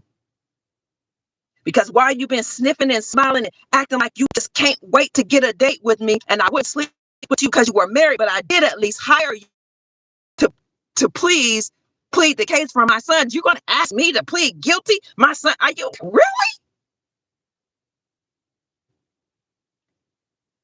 All kinds of misdemeanor charges. After they beat you talking about trauma? We're not even going to mention the men that got unalived. You can look it up. Louisville, Kentucky, 4th Street Live has so many lawsuits brought against them because of how they treated autogenous, original men classified as black. And you know what happened? Then I tried to get a civil suit. No lawyer would take the case. Why? Because the lawyers and the cops are in bed together. So the one lawyer who said, I will take it, held it up for so long. I kept saying, when are we going to do it? When are we going to do it? Oh, I'm gathering evidence. Oh, we can't find the tape. Oh, the tapes are missing. I'm like, well, we got all these people. We got all these people that witnessed it from different races, because they were like, we're not going to let this. We're not going to let them do this to you. We know you. We will testify. He held it up for 2 years so that I could not do anything because it went past the deadline. Because you know how things run out. You can only do things up to a certain amount of time. It's exhausting. But I told my sons, hold your head up. Hold your head up. I know this is, we got to get through this. You never had any issue with the law. You never had any encounter. We never did anything. We've always been law abiding. Before I came to YouTube, I was popular on social media, which is why I started a YouTube channel. I've always had a good name, a good reputation, because I've always walked in integrity and honor. And that's how I raised my children. But unfortunately, if you have the wrong skin complexion and and if you get a college degree, you're an uppity nigga. You're not just a nigga, you're an uppity nigga to the establishment. So this uppity nigga named Dr. Kia Pruitt thought she's going to bring her uppity nigga, college degree black men into white downtown where our dollars and our foreign buddies bought up this part of the land. We said between these hours and that hours, we don't want black people here, and we don't want people here that look a certain way. We don't want these uppity niggas in here. And those cops got away with it in Louisville, Kentucky. They got away with it just like cops get away with everything. We're exhausted. So all the people that say you're tired of complaining, you're tired of hearing about racism, you're tired of black people talking about racism, you know what you can do? You can pack up your stuff, and thank God that you had the opportunity to be here. And thank God that your children and your ancestors had the opportunity to be here. And you can take yourself home. If you're tired of hearing us complain, you're tired of hearing us talk, you're tired of us being sick and tired, then you can go home and make your country great again for your ancestors, make them proud, and for your posterity. Because we are sick and tired of all the people they've allowed to come here and live on top of us. Now, if you lived here and love, truth, honesty, and I don't even want the 5 points on the mark. If you lived here in integrity and in honor and in respect, nobody's got anything to say about that. Because we are a people of love. And I say this all the time. If we weren't, we'd have burned this shit down a long time ago. If we weren't a people of love, we'd have burned it down a long time ago. But we did not. In fact, what we did instead is we internalized the anger. We internalized the stress. We internalized the oppression. We internalized the angst. We internalized the racism. We internalized the pain, and we got depressed. Some people got on drugs. Some people start hurting themselves. They became anxious. They start turning on each other, hurting each other. The prisons are full. Then they created laws that made non-violent offenses that can, if you don't pay your child support, you don't pay on time, that's a federal crime and you can go to prison. They don't give a darn if the child is yours or not yours. If the woman puts that child on you, you got to pay child support. If you don't, you're going to federal penitentiary right along with the rapists and the murderers. We're tired. And everybody named Mammy knows that most of the prisons are filled with copper colored indigenous people. So miss me with all that you don't want to hear. If you don't want to hear it, then you can go home because you go hear it. Because we're tired. It's exhausting. The prisons are full with our fathers, our uncles, our moms, our dads. While privatized prisoners and prison owners make money off our pain. We're tired of the drugs being pushed in our community. You know when it became an epidemic? When the white tired of it because their children got strung out on drugs. That's when it became an epidemic. Nobody give a darn or two flying cares about little black people getting sick and strung out on drugs. Let's keep it a buck, as the people in New York say. Let's keep it real. Now, we're glad that it's an emergency. We've been talking about this a long time. It's exhausting. You can't complain. If you say anything, you're a complainer. You can't protest because, you shouldn't tear up the streets. And I even get on people classified as black. Say, stop all that protesting and just change the laws and change some things and create the reality you want to see. You can't complain. You can't have too many kids because you're a welfare queen. You can't abort your kid, but you shouldn't do anyway because you're a murderer. You can't complain about racism. You can't complain about people taking over your homes. You can't complain about redlining. You can't complain about deed theft. You can't complain about the laws that, where people that are not black, that are classified as white, when they die and they put it in the deed that you can't sell the land to black people, and how that's still legal today. They'll say it's not legal, but in order to remove it from the deed, you have to go through all these hoops and all this red tape. It might take the rest of your life. It's still on the books that certain deeds say you can't sell land to black people. How you know that, Pruitt? I just told you my son was a broker. I took real estate law in 2014 and in 2021 when I was studying to be a real estate agent. I was considering that law, doing that on the side since my son was a broker. Still on the books, don't sell land to black people. Still on the books that people can go to the courts and do deed theft from black people or indigenous people. They do it to other poor people too, but they target us. Still on the books that that you can steal the organs of the black women. So a lot of these women that were going in for tubal ligations and different issues ended up finding out that the doctors was actually taking out their organs. Still on the books that you take as much blood from the indigenous people as possible because that's how they survive, from our blood. And Henrietta Lacks wasn't the first person they were stealing blood DNA from. They've been doing so that they can survive because we're the blueprint, we're the original people. And these beings that exist, many of them aren't even human. So in order for them to shapeshift and pretend and masquerade as us and to live in this human flesh, they have to have the organs of the original people. This is why Queen Elizabeth and other people preferred indigenous people, indigenous Canadians, indigenous Europeans, indigenous Americans. They wanted the original organs and blood and DNA.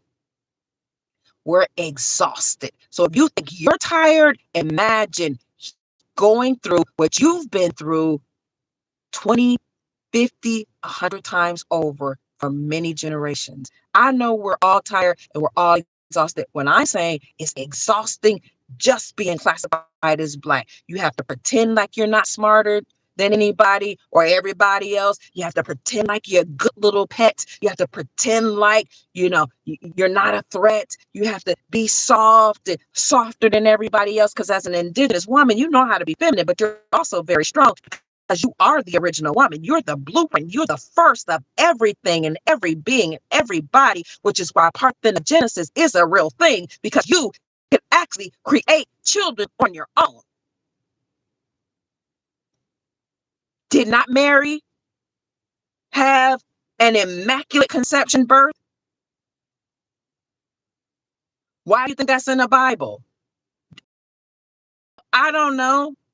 But it's in the Bible for a reason. And in certain regions, when men are absent, the women will procreate themselves. And the female beings that exist on the earth plane that are not human, animals, will procreate if there are no male species around. Now, do I believe you don't need a male?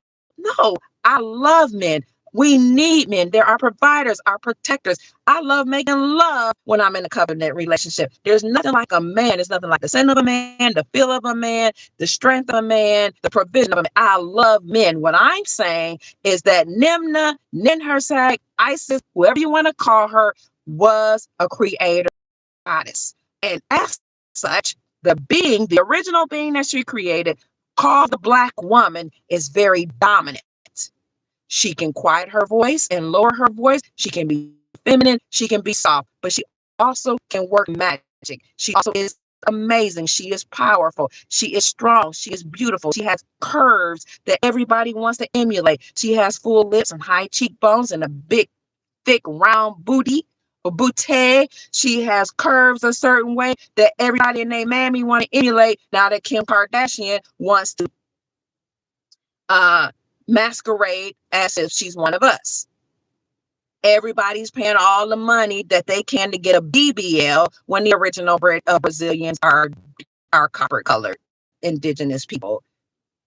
Okay, so everybody wants to masquerade us. What I'm saying is, even we as women have to lower ourselves, lower our voices. Don't intimidate all the other women around.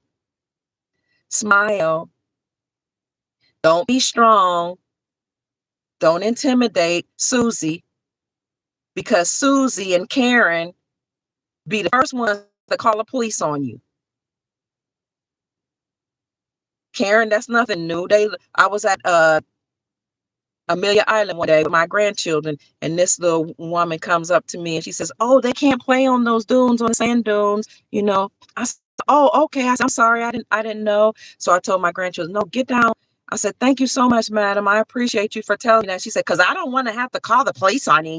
You can go to jail for that, and I will call the police. I am 5 seconds from calling." And I looked at her like, I said, "That's enough, sweetheart. You gave me the instructions. I said, I understand. Thank you so much." I really could have got with that woman. But this privilege that they think they have while they're on our lands, because somebody from her ancestry told her she was better than, or she was the sand police. Mind you, she was on Amelia Island at American Beach that was originally owned by a brother who bought the beach for his workers. He owned an insurance company because they weren't allowed to go on the white beaches. So I didn't bring any. You know how exhausting it is? I didn't say anything like, "You're on the black beach, right, Missy?" I already said, "Yes, ma'am, I understand. They're not supposed to be playing on this sand dunes." And I already said, "I agree with you," and I corrected them. You don't need to go on and on. I said, "Yes, ma'am, that's enough. Thank you so much." You know how exhausting that is to pretend like you're lesser than these people who think they have privilege to tell you whatever they want on your land and call the police on you and your land. It's exhausting. And just get along with everybody. Just get along with all people. You know how exhausting it is even to be a podcaster, to have the same people who you've had on, or they had you on their show, to say things about you in the podcasting circles like it's not gonna come back to you, or report your channel, or ask how come she gets the report news, how come she knows the breaking news, how come, and you just pretend and smile and just say, "It's okay. We all one family." It's exhausting. So if everybody else is tired, imagine how we must feel being the original American and everybody else get to call themselves American. And they get to live better than us. And I told you where the East Indians are at the top, and then you got the Filipinas and the this and the Taiwanese and the Koreans and that and that, and then the white people in the middle, and then these people that at the very bottom is the Black Americans, African Americans, bringing home about $35,000 a year on average. And this is the homeland of our ancestors. Our cathedrals were turned into hospitals. Our cathedrals were turned into courtrooms. prisons, courthouses that our ancestors built. Our land where we used to freely fish, our ancestors would freely fish, they got it blocked off. Or if you're allowed to fish, you got to have a license. So if you're tired, imagine somebody calling themselves Native American and everybody in the world thinking they're the original American when they came from Siberia and crossed the Bering Strait and they were allowed to squat on our land and live in teepees. No, they didn't lie. They are native born, but they're not natural born. Two different things. A Native American might have been born on the land, but their ancestry came from somewhere else, like Siberia. That's why Trump called Elizabeth Warren Pocahontas and said, they don't look like Indians to me. And they don't look like Indians, because a lot of those people squatting on the land as Native Americans are not Indians. They're not original copper-colored races discovered by Europeans. They are not Indians at all. Now, some of them might have married with the Indians, and their children would therefore be Indians, but they're not Indians. They're Asians. That's why they look like they're Asians, because that's what they are. Mongoloid people. God bless them. We made it with many of them. It's like we made it with the Europeans. What I'm saying is they've been masquerading as us while we've been told we niggas and slaves that need to go back to Africa. And people really felt comfortable calling us names. The first time I was ever called a nigga, I didn't know what to do. I was living in California. That really took me by surprise because I thought California was a melting pot.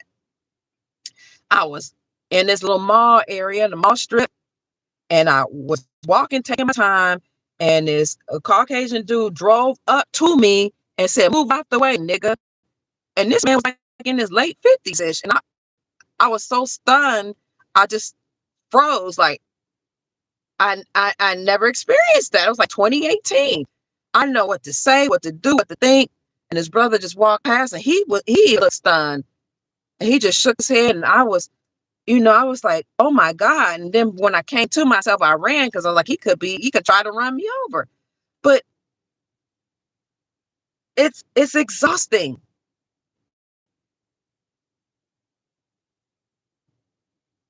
Then you had the three times out, and three times in your outlaw that Biden and Kamala Harris were behind. If you committed an offense three times, then you would go to prison for life if you were a black man or a man classified as black. Do you know how intimidating and hurtful it is for Bill Clinton's wife? What's her name? Hillary Clinton, to call your sons or the boys that look like you super predators while they on your land creating laws, legality, statutes, and codes on your land, calling your little boys super predators, locking up your little boys. And you know how it feels like for these teachers to signal out little boys because they sitting in school all day. Most boys, I don't care what race, color, or creed they come from, they can't sit. Adults don't do well sitting all day long. Why do you have to be in school for 8 hours? You're not learning those all. I've taught in the school system. They're not learning. They're exhausted. They're unhappy. They're tired. Do you think that parents most of the time are too tired because they're working? And then the other one, either they don't have the energy to care, or they just like, look, I don't know. I don't know what it is. Maybe they're too tired from working. But boys learn usually by doing. They exert energy by doing. Women too, but women exert oxytocin. I forgot what the hormone is that boys release and men release by doing, building, working.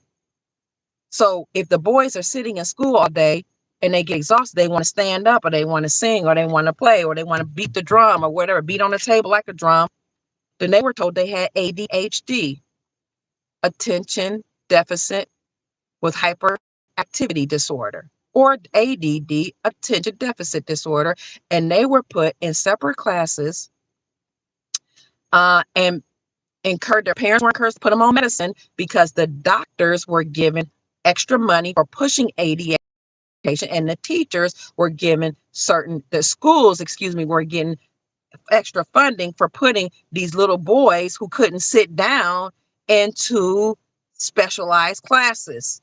And of course, most of those boys happen to be classified as Black. It's exhausting.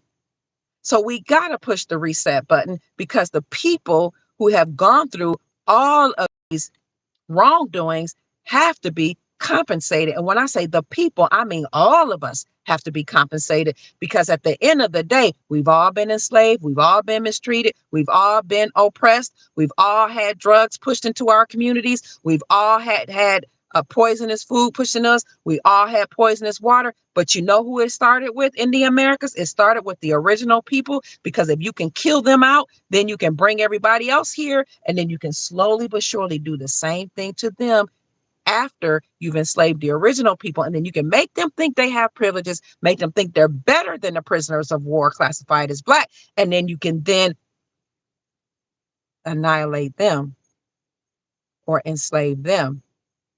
And you can just keep doing it, bring in more people and bring in more people, but their time is up. So everything is on fire. I smell the smoke. There's literal fires being set, and there's also proverbial fire. The system is burning down. The government is burning down. The economy is burning down. The school system, the educational system is burning down. The monetary system is burning down. Religious systems are burning down. All of these systems are burning down because they were not meant to exist or to control us. Yes, there was special funding to school district to medicate all of our children. Native is not indigenous. I agree. The attack on all the people has been outrageous. I agree. One migrated, one is from there. And so everything is on fire. And so that leads me back to what I said when I came on. I smell the smoke. It's real thick tonight. Real thick. And it was so thick earlier, about 4 or 5 o'clock, you could literally see it covering the skies. They say wildfires are all over certain parts of the Americas. So I looked it up, and as I said earlier, they're said between January 1st, 2026 and May 1st, 2026, there were 24,222 fires that affected 1,847,151 acres of land. What in the world is going on?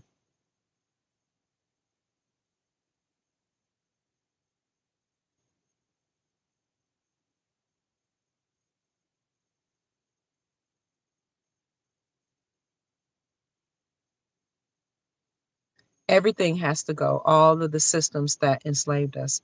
Now, when everybody returns, the people that can return to their homelands, they will receive the benefits of their homelands. Many countries are being liberated right now. I do know that the deep state did enslave a lot of countries and did mistreat a lot of countries and cause them to be impoverished. But a lot of that is being mitigated right now. Thank you, Tony Hood. I appreciate you. Thank you for the $20. God bless you. I love you so much. Thank you.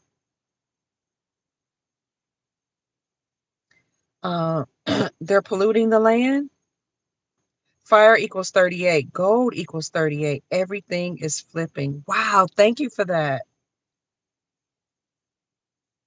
So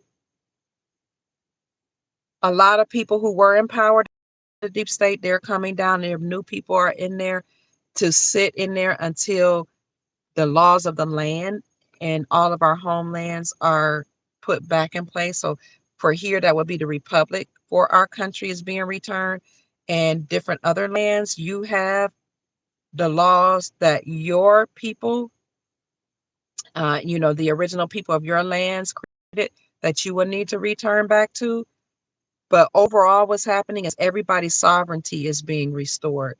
Sovereignty means that the people will rule and rule over and control their own lives. If anybody operates in any form of government, it will be the people that will represent you, but it will be maybe something like part-time, but that won't be their full-time job. And that will be for a while until you all figure out what your tribal ways are. So we're going to return to constitutional law here, and then it will be common law.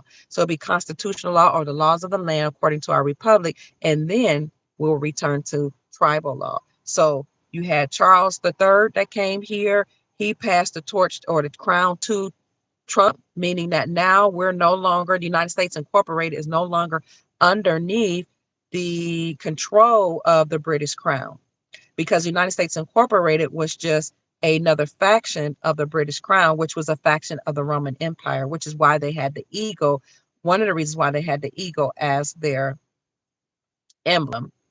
The eagle represents the symbol of power and prowess. So prowessness. So the Charles III came and gave a speech to President Trump, which ended admiralty law and maritime law and meant that now we're no longer beholden to the British Crown. So that did away with the bar. Anybody that has a bar credential, British Credit Registry, if you have Esquire behind your name, now if you still operate in your capacity as an attorney, you will have to be retrained in constitutional law in order to be a lawyer. Because no more attorneys that attorney for us because the system considered us dead and lost at sea and saying that we are minorities, we can't speak for ourselves. Talking about all people. So that's why you had to have an attorney. Now, and you had to pass the British Accredited Registry. All of those things must cease to desist, which is why the Department of Justice, as I reported a month or two ago, the Department of Justice saw a walkout of tens of thousands of people. Many people walked out of the Department of Justice, but mainstream media will tell you that they don't agree with Pam Bondi, who was the Attorney General. That's not true. They walked out because they had to walk out because their time is up. So when Charles III came here and gave a speech to Trump, he was annihilating or doing away with admiralty law, maritime law, liberating the people, restoring our sovereignty, passing the torch down to President Donald Trump, which he did it during the 250th anniversary of the United States. And it's also the anniversary of 9/11, the 25th anniversary of 9/11 on September. That's when but he did it the anniversary year of 9/11 and the anniversary 250th anniversary or birthday of the United States of America or the Declaration of Independence. Now, Trump is the king, which they were letting you all know that with all these no king protests. The deep state was just sending messages to each other. I'm not saying he's your king or anybody's king. You just, look at the coding behind it. I know people are going to say, no, Jesus Christ is my king or whatever. I'm not saying he's. What I'm saying is he's operating as a king, which is why all nations all over the world seceded to him during his tour under his first administration. You saw little sword dances and people bowing to him and seceding to him. They were already letting you know that he was the one that was chosen to bring down the deep state all over the world. So Charles passed the torch to him, which restores our sovereignty. The precursor to that was Trump removing us from 66 international organizations, including the World Health Organization, et cetera, and establishing the Board of Peace. Now, he will continue to do the work until he burns the system all the way down. He will push that reset button since we've now ended admiralty and maritime law. And he told you when he removed the United States from 66 international organizations, I'm doing this to restore sovereignty to the people. Now, once he finishes his work, and not only the work that he must do because he's the head of the United States Incorporated, but also motu proprio was a letter that the Pope Francis wrote and said that was going to happen in 2012 to Obama. Once that's done, he will be finished with his job. And I say all the time, he's going to step down. And I know some people say he will never step down. Well, the man is what, in his 80s? He's going to step down at some point. And this is symbolic of him going down with the ship. What I mean by going down with the ship is a captain of the ship that sees the ship is in distress. Mayday, mayday, mayday. Sends out an SOS. When he sees the ship is in distress, he's going to do everything he can, right? But if the ship is going down, he's not going to jump ship and just let the ship go down. He goes down with the ship. He saves as many people as he can, but he goes down with the ship. In this reality, President Trump is going to take down the deep state as they put out a call for help, because it's Mayday, Mayday, send out an SOS through Moorish code, because we're the Moors. But after his job is done, he's going to say, my work is done. He may retire. He may resign. Some conspiracy say he's going to be arrested. I don't know why he would need to be arrested, but whatever. He's going to retire. His time is up. Some people say we will have new presidential elections, but I don't know if we'll have any elections ever again because the republic will be restored. But he's going to step down. He is the last president. And then but before he steps down, I told you, Charles passed the torch and the crown to him. He will pass the torch and the crown to the indigenous Americans. And they will run their own country and their own lands and abide by the peace treaties that we had with other nations.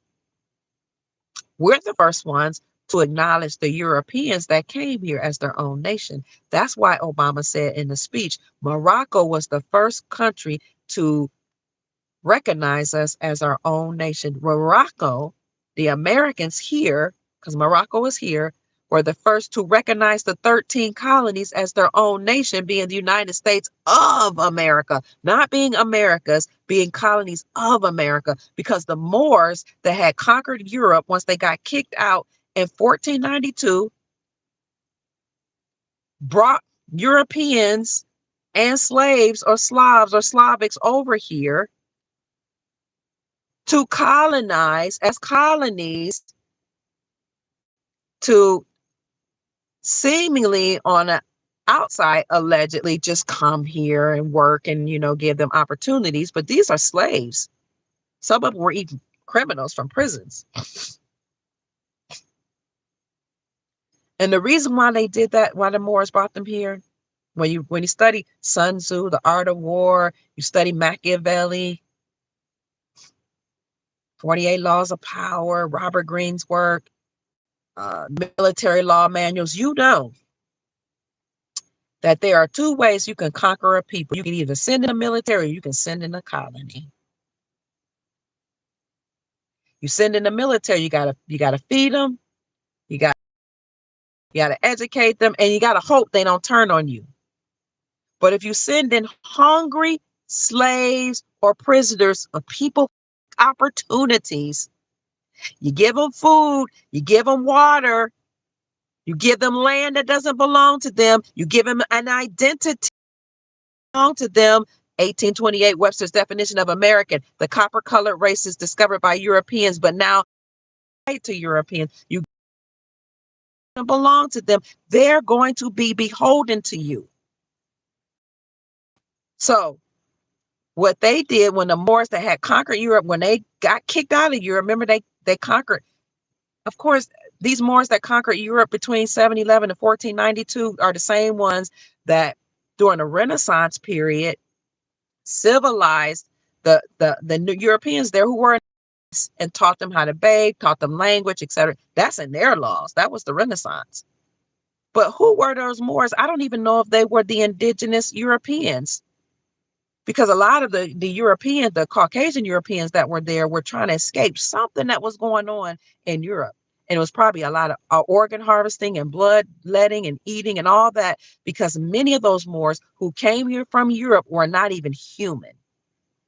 They came over here. They were either non-human extraterrestrials or they were human hybrids that made it with the women.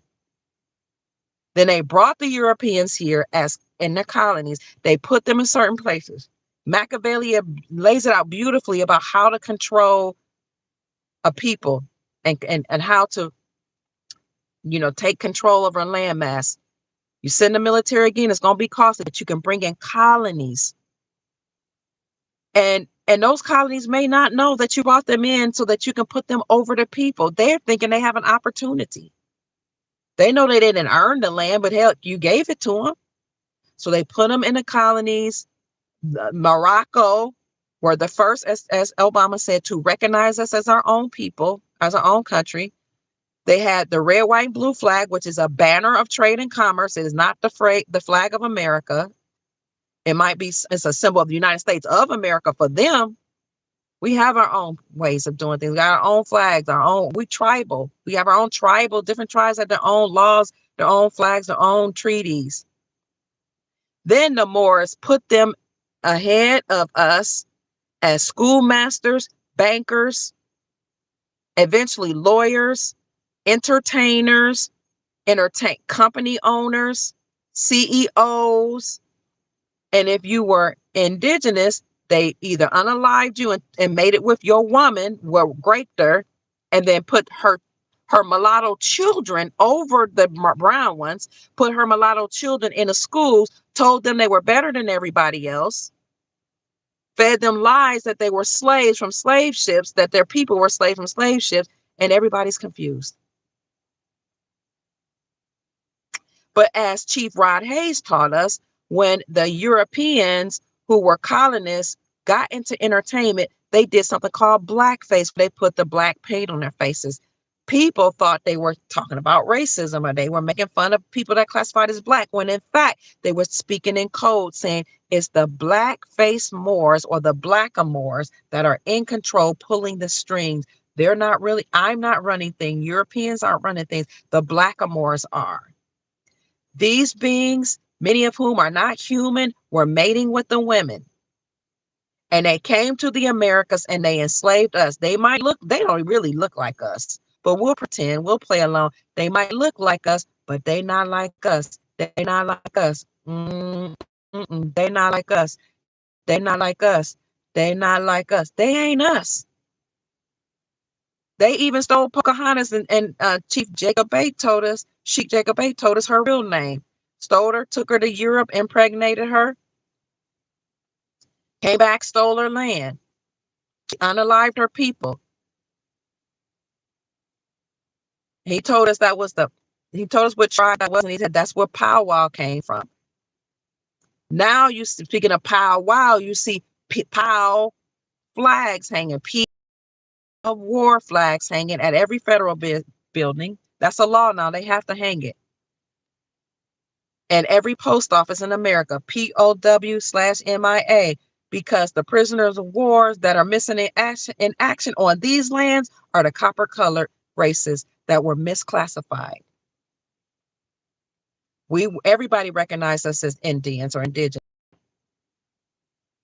But then through the Census Bureau, and Walter Plecker being one of them, they changed our categorization from Indian to colored, then to Negro, and to Black,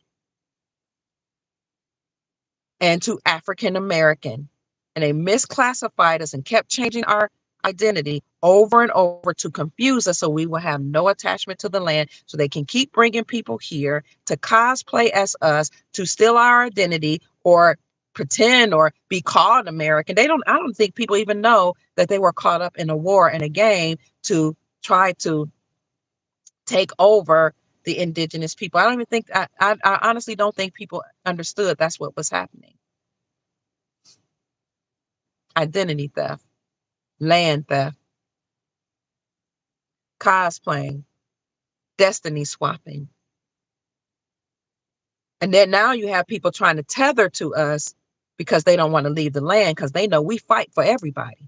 We have fought for the brown people called Mexicans and Cubans. We fought for homosexual and gay rights. We fought for white women, Caucasian women. We fought for even when there was time out, they made up some called Asian hate, which I ain't never seen, because they own a lot of land in California and other places and all over the world. We fought for them. We fought for everybody.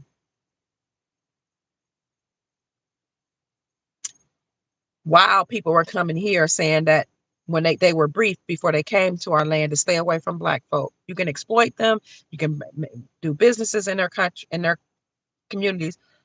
Don't hire them and treat them as thieves because they thieves. That's why they would be always follow us around the stores and the restaurants. We know that. We knew what they were doing. We know what they were told. And when you are a professional and you work in higher education, the students will come and tell you what how they're briefed.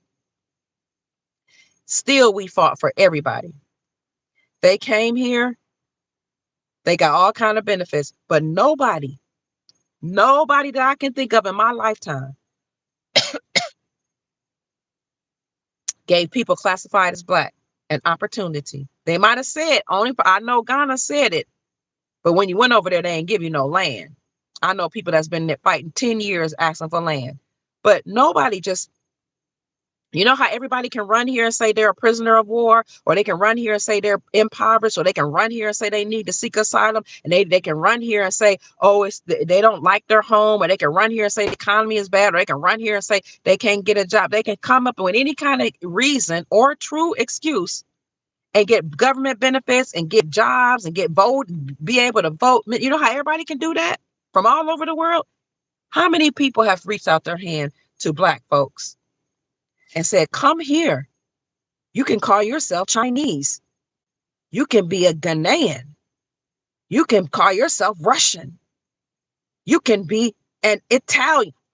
Who on this whole earth plane has extended the olive branch to the prisoners of war, the most mistreated people, I would argue, in my lifetime, and said, come to our country. Well, you can be part of us.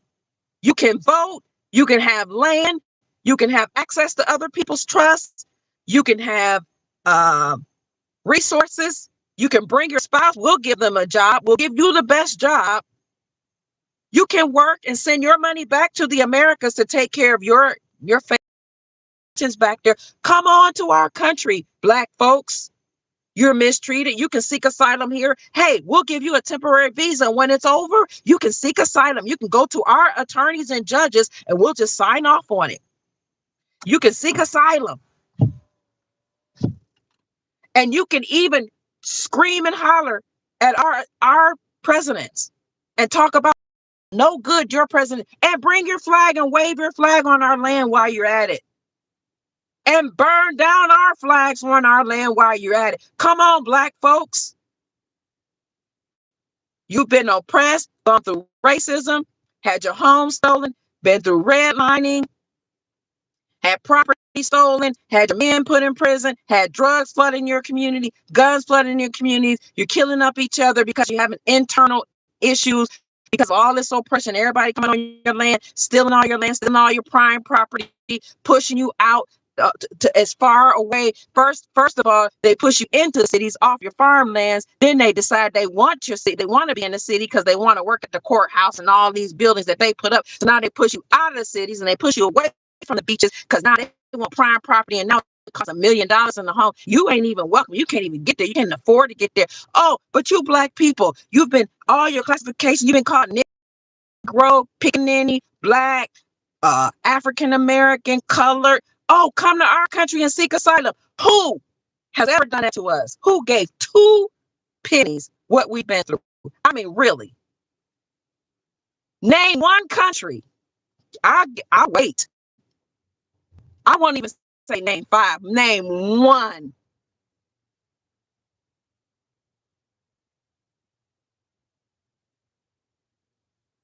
There isn't any that I know of.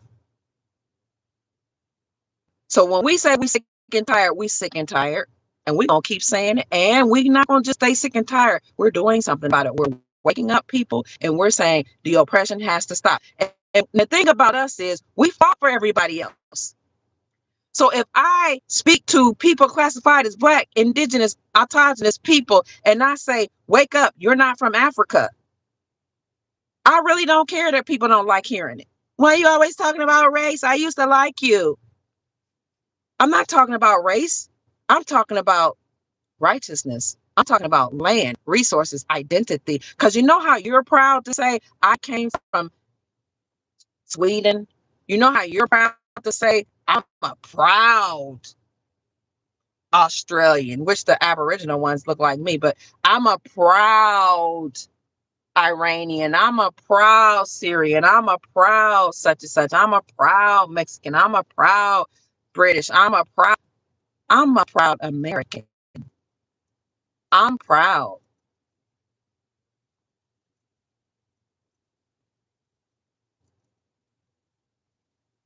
And since nobody else put out the little flag and the little olive branch for me, that I'm going to stand 10 toes down and I'm going to reclaim what belongs to me. And you know the thing about people classified as Black? They'll go into every community and patronize them. We buy Italian food. I love me some Italian food straight from their motherland, straight from Italy. Yes, I do. I used to say my mama lied to me. There's some Italian in my blood somewhere. We'll go and we'll support Thai food, which I think that might be my favorite of all the different ones because there's spices and their little herbs. Oh my God. Support African restaurants. We'll go to a Buddhist temple. We can become Buddhist. We'll support, Catholics. We'll go to all type of different restaurants. We'll go to another favorite of mine is Ethiopian food. We support them. We go to every different culture. We support their restaurants, their businesses. We go to the Asian folks who sell the hair that they cut off when they get distressed and sell us, and we put on their hair on our bodies and take on their energies. Yeah, we go and we support those places, even though they used to mistreat us and look down and accuse us stealing. We all know that. All women classified, but all indigenous women knew that they didn't really like us, and we know how they treat. We didn't forget. We still supported them. We supported, and we took to the streets when everybody had. But when we do it for ourselves, it's a problem. We're racist all of a sudden, even though we support everybody, even Caucasian women in their cause and fought for feminism, even though our men wasn't mistreating us. But when we stand up for people that look like us and say, stop complaining all the time. Now we got to stop complaining. We got to stand up. We got to take back what belongs to us because we are indigenous people. If nothing, take back your identity. Be a proud American. You are American. American. You are a more whatever identity or tribe from which you come. Be proud about that. Claim your identity. And be ready to take position because you're going to run your tribal governments. You're going to run the educational school systems. Every face on America is going to look like you. From now on, when people think of America, they're going to think about autogenous, indigenous peoples because you are the real American. You are the true American. You are the original definition of American. Everybody else is a citizen of the United States Incorporated. I don't know about this naturalization process. All I know is a citizen is not the same as a sovereign. So we letting folk fight it out. Now that people are being deported, you don't see people classified as Black. Not most of them. A lot of us are not fighting. We like whatever. But you got people trying to tether to us, talking about Black folks stand up for us. Black folks, you can be deported too. Black folks, I'm African, therefore I'm Black. I'm this, there. You got podcasters now. Oh, but the Black people, they have a right. They're upset because, they've been mistreated. We can speak for ourselves. No, thank you. Because when you came from your different countries, whether you brown, Black, African, whatever, you were even told to stay away from us, and you did. Not everybody, but many of you did. And you let us know we're not the same. And we cool with that. We can be cousins. We can speak for ourselves, though. So we don't need anybody tethering to us. We cool. We got this because when it mattered, you didn't tether to us. So we good. Your country didn't extend olive branches to us. So we good. You came and you got to enjoy, the fruits of land and the fruits of our ancestors. We good. We cool. So when you go back home, all the stuff you learned over here, because all these people that say they came here and they work harder than all these Americans because we lazy, all of that energy you had when you said that, take it back to your country and make your country great again. That's a beautiful thing. We look forward to it. That's not even no cap, no trying to be disrespectful. I'm glad you had the experience. It's just your time is up. There'll be no more asylum. President Trump put a stop to that. There'll be very few green cards now. No more VAWA passes where women would come here, be married to American men. They have a disagreement or not. Then she say he committed a violent act. And then she would, while she's living in his house, apply for a green card through the Violence Against Women Act. The husband would not even know about it. And the attorneys would help her. She could just say, we got into an argument. I feel abused. And therefore, she could seek asylum and not even go through the green card process through her husband, because now that she made it to America, she doesn't need him. She can go to the government and get food stamps, welfare, Section 8, daycare, a job training, and a green card to speed up the process. Oh, we found out what you were doing, women.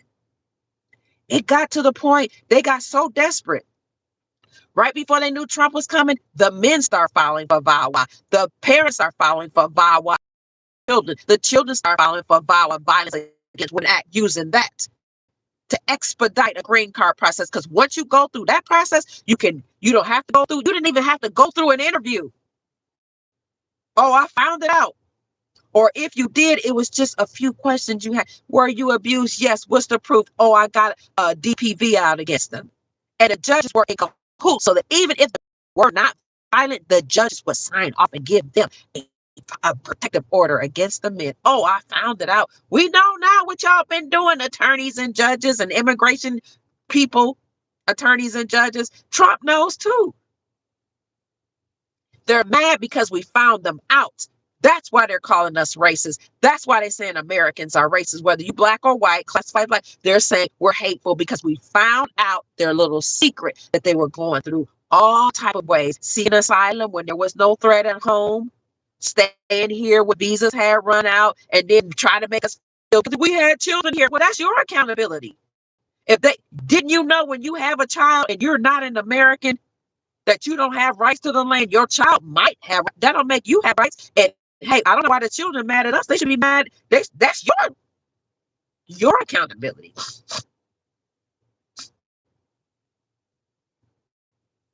So all these people were having children so they can stay here and get rights to the children. We found you out. While your children were getting the scholarships that were earmarked for Black Americans, minorities, and women. The immigrants were getting those scholarships. I know, I worked in higher education and I worked in the education system. Everybody was allowed to come here and enjoy everything. We found out that people were here getting billions of dollars in grant money for companies that don't even exist. And that's why we saw all these buildings with all, you would walk and you would see buildings with paper lined in the windows. You can't really see what's going on in those windows. All these trains running through your city. You don't know what's in those trains. They got them all blacked out. All these underground tunnels and businesses that, you wonder how they driving Ferraris and stuff when they only got a mom and pop shop. Oh, we found out they were getting billions of dollars. And that's why they were walking around during the day with no jobs. And sending all that money back home so that they're building up their country's GDP and building mansions back home while Americans are on welfare, struggling, or on the street homeless, or living in cramped up apartments called projects. So not everybody's had their time. See, they're not mad because they think we're racist. No, they're mad because they were milking the system and they were able to vote and call themselves American where they were not. And they were making themselves think and feel like they were better than the people back home. Some of them, not everybody, of course. And the same people who said they couldn't go back home because it was so dangerous, as soon as they got their green cards, they go vacation. But it's dangerous. And we found that out too. And when I mean when I say we found, I mean we Americans. We found out. The gig is up, the jig is up. So I hope you had it, I'm really grateful that you had the opportunity, because now you have the skills, you have the energy and the knowledge to do the same beautiful, amazing things that you did here home. And then for a gold card, and you can pay for that fee, and you can come and create businesses if we allow you to come back here, because there's a new sheriff in town when Trump steps down. And you can create a business here and do trade and commerce. Now, at some point, we might not have any borders. I don't know how we're going to decide to do that as people. I mean, the human race, because I believe I really honestly don't believe free borders where you can allow anybody in and out, because you don't know what they're bringing. A lot of people bring their culture, they bring their ways, just like some of these gang cultures. They brought their gang cultures and their gangs right into America, and their drugs and their behaviors. Now, we don't even know what the American culture is, because everybody and their mama is over here. It's just not fair to us. Most countries, there's a culture, there's a way of life. There might even be a unified religion. There's a unified language. Here, we have so many different languages, to the point that people don't even respect English. In fact, they will hold up their phones to you in their language on your land, in your store, to tell you what to do. And it might be somebody speak this language over here on that part of the store, that language. They might be the greeters at Walmart on your land, getting a job at a company on your land, making sure you're not stealing from a store in your land, stopping you at the door. Make that make sense? Because I can't. I don't know how. And may not even be speaking English. So all I'm saying is, all these amazing opportunities that they had, that they availed themselves of, and rightfully so, we understand, because the government gave it to them. But the government giveth and the government taketh away. The government no longer exists. So now people, when they return to their homelands, they're going to be allowed to get the benefits of their homelands and utilize their skill in their homeland and beautify and do all the wonderful, amazing things that they did here. Now, I don't understand why some of them that have been deported or self-deported are blaming the government for their family members that are left over here. I don't understand why they're like, you separated me from my wife and my children. Like, why can't your wife and your children join you? Like, I don't understand. You're separating me from my family that's in America. Why can't they join you? You mean to tell me they thought more about America than they did you, and they let you get deported and didn't even go home with you? You're not mad at them, but you want to blame Donald Trump when you stayed here, you overstayed your visa, or you committed a crime, or you tried to seek asylum and we were denied. Denial is a thing. I don't understand why people think, oh, they denied me my green card. Yeah, you applied. That doesn't mean you get it just because you applied. Denial is a thing. The person that grants privileges can deny. If your wife doesn't join you once you got denied or deported, that's not Donald Trump's problem. That's between you and your wife. You need to talk to your wife. Because it don't seem to me like she cares too much about you if she just let you go on over there and she didn't bring her and herself and the children. I'm just saying. I don't know why Becky didn't go join you. I really don't. I can't speak for Becky. I don't know why Mylene didn't join you. I don't know why Bonquisha didn't join you either. Maybe they just enjoyed your time while you was here in the Americas, but it seemed to me like since they're America, they could fly freely. Why they didn't go home and join you and take their American American behind and their American culture and American ways to go help you make your country great again. Why they didn't go home? Why your people who are over here that were allowed to stay here legally didn't come join you? I don't know. Seemed to me like y'all got family problems y'all need to rectify. So that seemed like a family issue.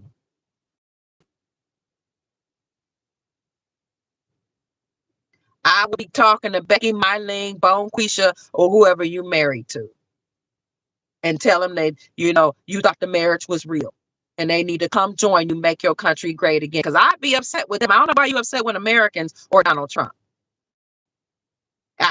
It's fascinating to me. More people were deported under Obama and Biden than Donald Trump. So why all of a sudden he's the enemy? Oh, you thought you were going to be able to continue the shenanigans and continue to abuse and exploit the system, no matter who got hurt or caught in the crossfires. Well, the gig is up. It had its run. But I'll be talking to Mylene, Bone Quisha, Jackie married to let you get deported and then join you home. Why are you doing all that crying on YouTube and all online and having news people come and interview you? I don't know, because your wife could just take a trip, right? Can't she drive? Can't she fly? Oh, okay. Well, maybe the marriage wasn't as real as you thought it was. That's all I'm saying. You had children somewhere and you thought you should be American because you dropped off some children. Well, then you misunderstood. There's a thing that's called ignorance of the law is no excuse. Yeah, that applies to us as Americans, and we understand that if there's a law in place and you didn't understand and you didn't know it, and you was just ignorant of it, don't mean you're not going to deal with the ramifications of having broken the law. So if you're not American and you didn't understand the ramifications, guess what? You still got to deal with the ramifications, just like we do on our own land. Welcome to America. Everybody has the opportunity now to make their own ancestry proud and make their land great. If you're still here in America and you get to enjoy the freedoms here and you get to stay, and maybe your citizenship will be honored here.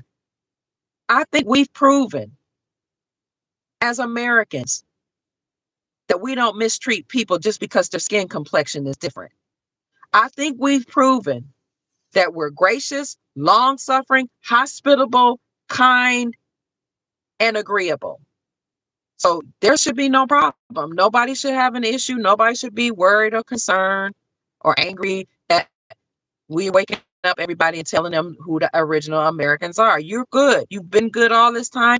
It ain't going to change as long as you continue to treat people right. Now, if you mistreated people, if you disrespected people, if you treated the people, the original people, like they just some little pickaninny black niggas you can just walk all over, and you cut them out of opportunities, then you might have to be concerned about dealing with the karma of your actions. That's spiritual. You can take that up with God or your ancestors. Other than that, everybody's been living together peacefully all this time. The only issue we've had is the government and the people who took advantage of the privileges that the government gave them and abused those privileges so that they can feel like they're better than everybody else on these lands. Those are the problems we've had. However, everything's turning around. The reset button has been pushed. We're in a year of 10.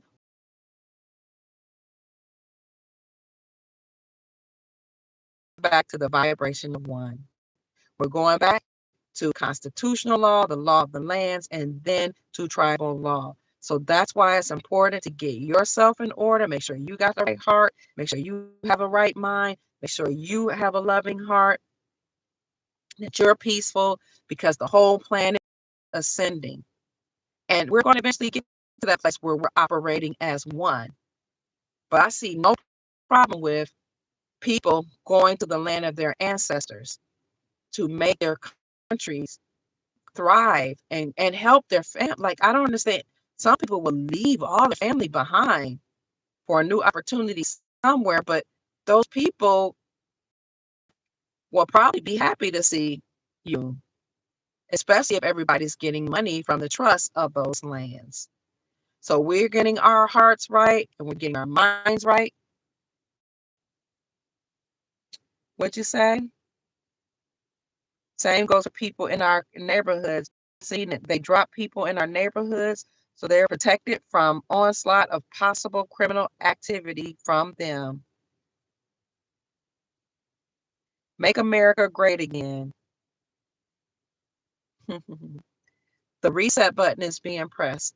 This is the year of one. 1 plus 0 is 1. We're going back to the vibration of 1. We're going back to the beginning. So that's why it's important to wake people up and let them know who they are. That's why everybody's going to know which land they come from, which bloodline, which ancestry they come from, so they can reclaim those lands of their people. They can reclaim the resources of their people. They can go back to their land if it's decided that they need to, or they want to, or they must even, and make their countries great again. Trump put a lot of money into ICE. You know who they said most of the people who work for ICE are actually not even Americans. I don't know if that's true, but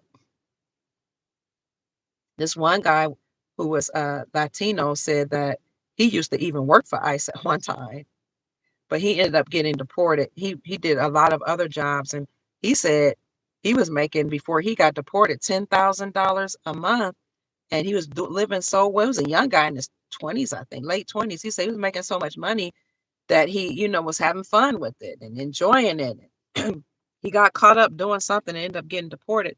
Said he never thought to save money because he never thought he'd have to go back home. And now he's living like, an average person in this country. But he said if he had saved money, he wouldn't be going through this. They were making way more money than your average American because they were given privileges that we weren't. That's why a lot of people thought they were in close proximity to white. As long as you didn't call them black, they was cool, no matter what color they had. But their status was white. That's what was on their identity cards, and that's what they classified as. They might be, from a certain country and a certain ethnicity, but their status was white. And they're saying that they're getting on YouTube and saying, how we thought we were better than black people, or right above the black people, but in close proximity or right next to white people, where it turns out we're not. Donald Trump is sending us home. And I'm thinking, wow, y'all really thought that? We heard it, but y'all saying it out your mouths now. No, baby. No, no, no. That's not what you were. Your nation is wherever you come from. We're American, and we're proud to be American. And we're going to work to make America great again. And you're going to work to make your country great again. And there will be lots of money, trillions of dollars injected into the global economy that will help all of us do that. And all of us that remain on the land, no matter what nation you're from, we will have treaties with each other. And as long as we can operate in love and truth, peace, freedom, and justice and integrity, it doesn't matter, because the only way we're going to really save the human race is through love. Really, because the planet is heating up, and recessive genetics have a hard time living in the sun. That's why they keep trying to spray the skies, because these entities that exist here, and all the children that they made when they made it with the original peoples, have a harder time living through the sun. So they keep trying to masquerade the sun, cover the sun with the sprays while they're trying to unalive us with their poison. But they know that certain people get sun poisoning. If you want your genetic to survive, your children, your posterity to survive, the best way to do it is to mate with original peoples. So now that we're doing away with racism, classism, sexism, and all that, people can marry who they want, make love to who they want, which is a good thing. Now, I don't know if you all remember this, but about 2012, the Spanish president told the people in Spain, start mating with the Africans that are here because we need to survive. In fact, he put out a mandate that said, y'all must start mating with the Africans so that we can survive, our genetics can survive. He was bold enough to say it in 2012. There were people online that were bold enough before they got censored to say, our race as a white race is dying off. We got to start making some babies. And the sun is poisoning us. We got to do something. That's why people start trying to run to Mars, living underground, get, the government spraying the sun, because, the government's there, reptilian hybrids, and they needed their posterity to survive as well. But now the sun is coming back stronger, bigger, better, and we got a second sun and a third sun and an inner earth sun. So if you want your genetics to survive, you got to get along with the original people to make so that your children and your children's children, which are all going to be brown by what they say about 2050, 2060, the whole planet's supposed to be some shade of brown. The only way we're going to get rid of all these, and I'm not saying you want to get rid of, being light complected or whatever. I'm saying in order for the genetics to survive, that the sun and the planet's heating up. Everybody knows that the planet has to return tropical again, right? If you don't know that, I'm educating. The whole planet has to be tropical again because that's the way it started out. We're going back to the vibration of one, to the beginning. We're having a reset. That's why they're discovering lakes and water springing up from the ground. Water is no longer being held back. It's going to be tropical. So all these rules that you can't make love and you can't have sex with whoever you want, that's the old paradigm. Some people agreed to come here to help humanity, so they gonna mate with people with recessive genetics. And if that's your agreement, that's good for you. You're helping humanity. Good for you. But that's the way we're gonna survive, is through love. And if you didn't like the fact that original people were brown, you're gonna have to get over it, because that's the way your genetics gonna survive. Just like brown people, if they didn't like the fact that Caucasian people had white privilege, they had to get over it, because that was the way they was gonna survive economically, is to get over it or marry into the family. Boy, I tell you, life has a way. Life has a way. Everything's it's going back. Everything's reversing. So the reset button has been pushed. Now we have to act accordingly. Let's be proactive. They used to say fill up your tank with gas. I don't even know if that matters anymore, because no matter how much you fill it up, the prices keep going up. You're going to use it out at some point when you go to work. I say maybe you fill your tank up. I don't know, for whatever that's worth. We need some water. You need some beans and rice and some canned goods, and do the stuff grandma used to do. They were always ready. They always had a store of food and stuff. But more importantly, we have to keep our minds right and our heart in the right place, and know that things are changing. Things are working for our good. Be prepared the best way you know how. Operating in love. Have some empathy and forgiveness and some kindness. And just because you forgive don't mean you forget. You can never forget. You can never forget. Because if you forget what it felt like to be enslaved, you might allow it to happen again. We can never allow this to happen again. We can never allow a government to come and control us again. We can never allow an education system to program our children again. We can never allow entertainers to come and program us or our children through their music or through their acting ever, ever, ever again. We're not gonna forget. We're not gonna let that control us.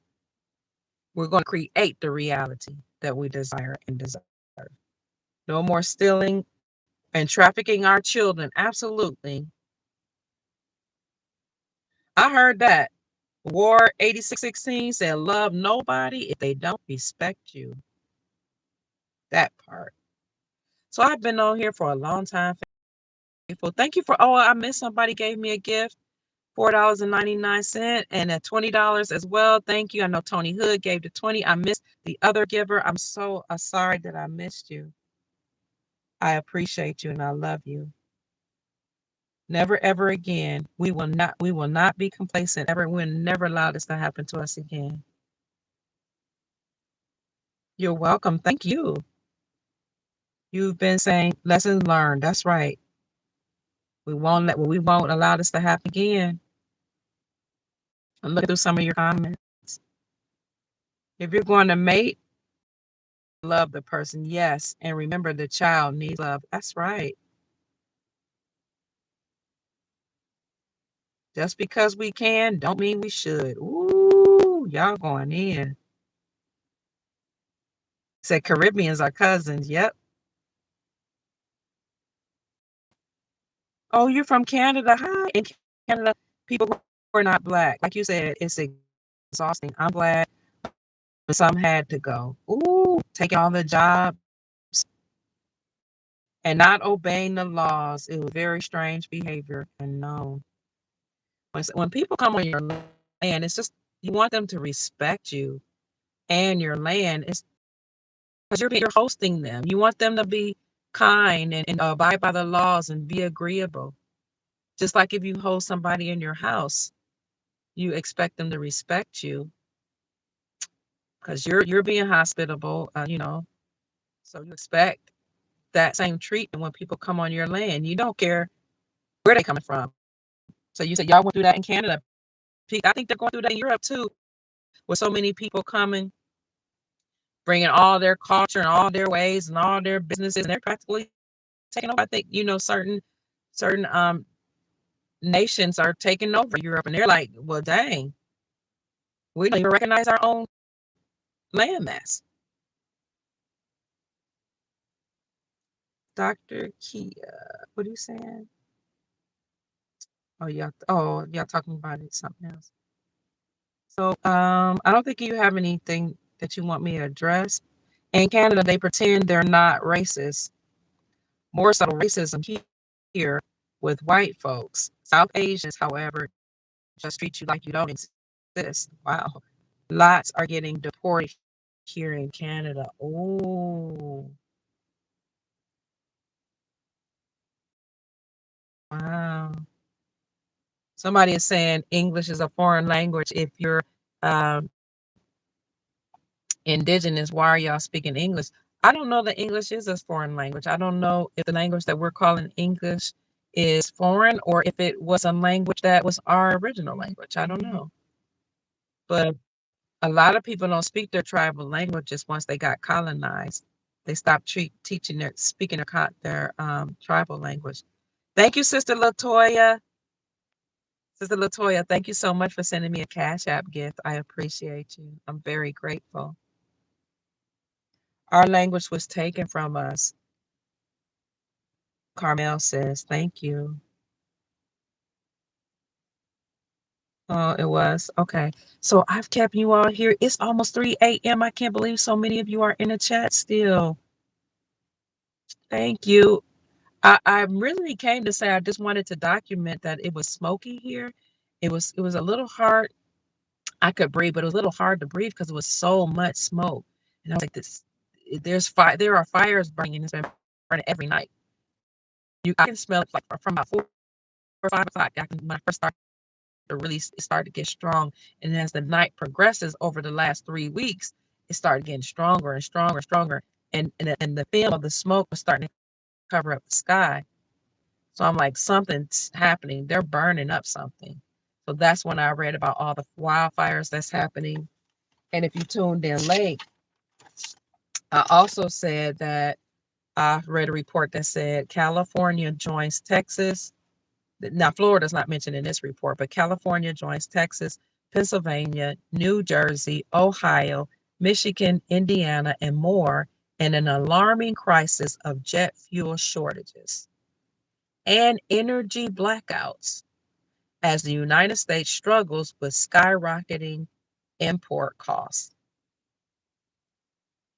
And I saw a report that says many states are grappling with escalating that's severely affecting their economies and their daily operations.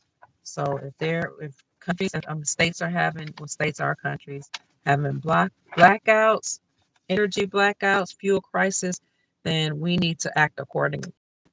There could be a lockdown. Also reported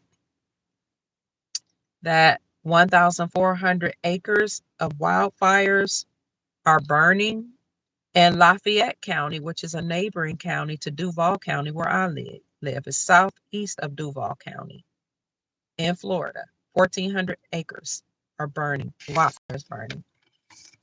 Meanwhile, between January the 1st, 2026 and May the 1st, 2026, 24,222 fires have raged, and it has affected 1,847,151 acres of land. That's from the National Interagency Fire Center. Then we talked about the different gas prices. It's now $4.59 in my area of Jacksonville. People were reporting all over the world where their gas prices are. Good teaching. Thank you so much. You're so kind. Lost Found 14. I'm so grateful. Thank you for sending me the gift. God bless you. We also reported that there's a new virus variant. The new variant is called CICADA, and that's allegedly part of the Hanta virus that is spreading. We reported also that there was a virus that was on a cruise ship that took the lives of 3 people, and you guys know a 3, they do things in threes. So the virus is spreading, and they're already saying that there may not be any schools in August. You did hear that they said they might not have any schools. If they don't have any schools, they might do like a AI teaching, instructing, or have children to bring their computers home like they did during the 2020 shutdown.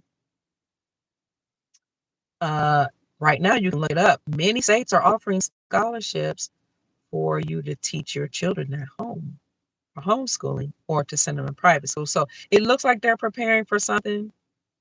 Everything could come to a screeching halt because the old system is burning down. That's them pushing the reset button. That just means they're about to, push the reset button and restart. If they shut everything down and it's all black, all dark, a proverbial blackness or blackout, and when the lights come back on, it'll be a whole new system. What's it going to look like? Well, to some extent, that depends on you and me. What are we going to create? You're going to create a school. You're going to have bakeries, stores. You might have auto mechanic shops, or you might just say you're not concerned about doing community stuff. You're concerned about family. Maybe you're saying I'm going to start. I'm going to be this type of wife, or this type of mom, or this type of dad, or I'm going to be a caretaker. I'm going to take my loved one out of the nursing home because nursing homes are closing. Hospitals are closing. Nurses are leaving the profession. Thank you so much for the Cash App gift. Ian, thank you. God bless you. I appreciate you. You had an EBS? Simone Shea said we had an EBS today. Wow. You're welcome. Speaker said, thank you for the information. Be safe. Thank you. You're welcome. I'm excited too. Wow, you had an emergency broadcast system announcement today? Sister Simone, wow. You're still spending the word, but they still don't believe. A lot of people say seeing is believing. Other people say believing is seeing, or knowing is seeing. So, all right, family, it's 3 a.m. All threes and threes. I think that's a good time for me to sign off. I love you all. You're welcome. Thank you for being here with me. Hanavirus is a reversal cruise ship, CHC. Hanavirus cruise ship, HC. Yep, Jacob Bay told us the H and the C is a reversal. Awesome. Thank you for bringing that out. I love you too, beautiful. Wow. So, Sister Simone said they had an EBS that said, this is just a test. Wow. Well, we could see an emergency broadcast system announcement happen all over the world, family. It's 3:01. We'll end at 3:03, just for the heck of it. Why not? Good night, family. Gratitude to you tomorrow. Well, it is Friday. Happy Friday. Yay! Get your house in order, family. They're closing hospitals. They're closing nursing homes for sure. Schools are closing down. They're saying that children will be learning at home. Gas prices up. We don't know. They might be orchestrating a shutdown. So get everything in order that you can. Most importantly, love, and let's get our hearts and our minds ready for the reset. It's a new, exciting time that we're going to experience the golden new reality, and we're going to create it. Okay. So I'm Dr. Kia Pruitt. I appreciate you.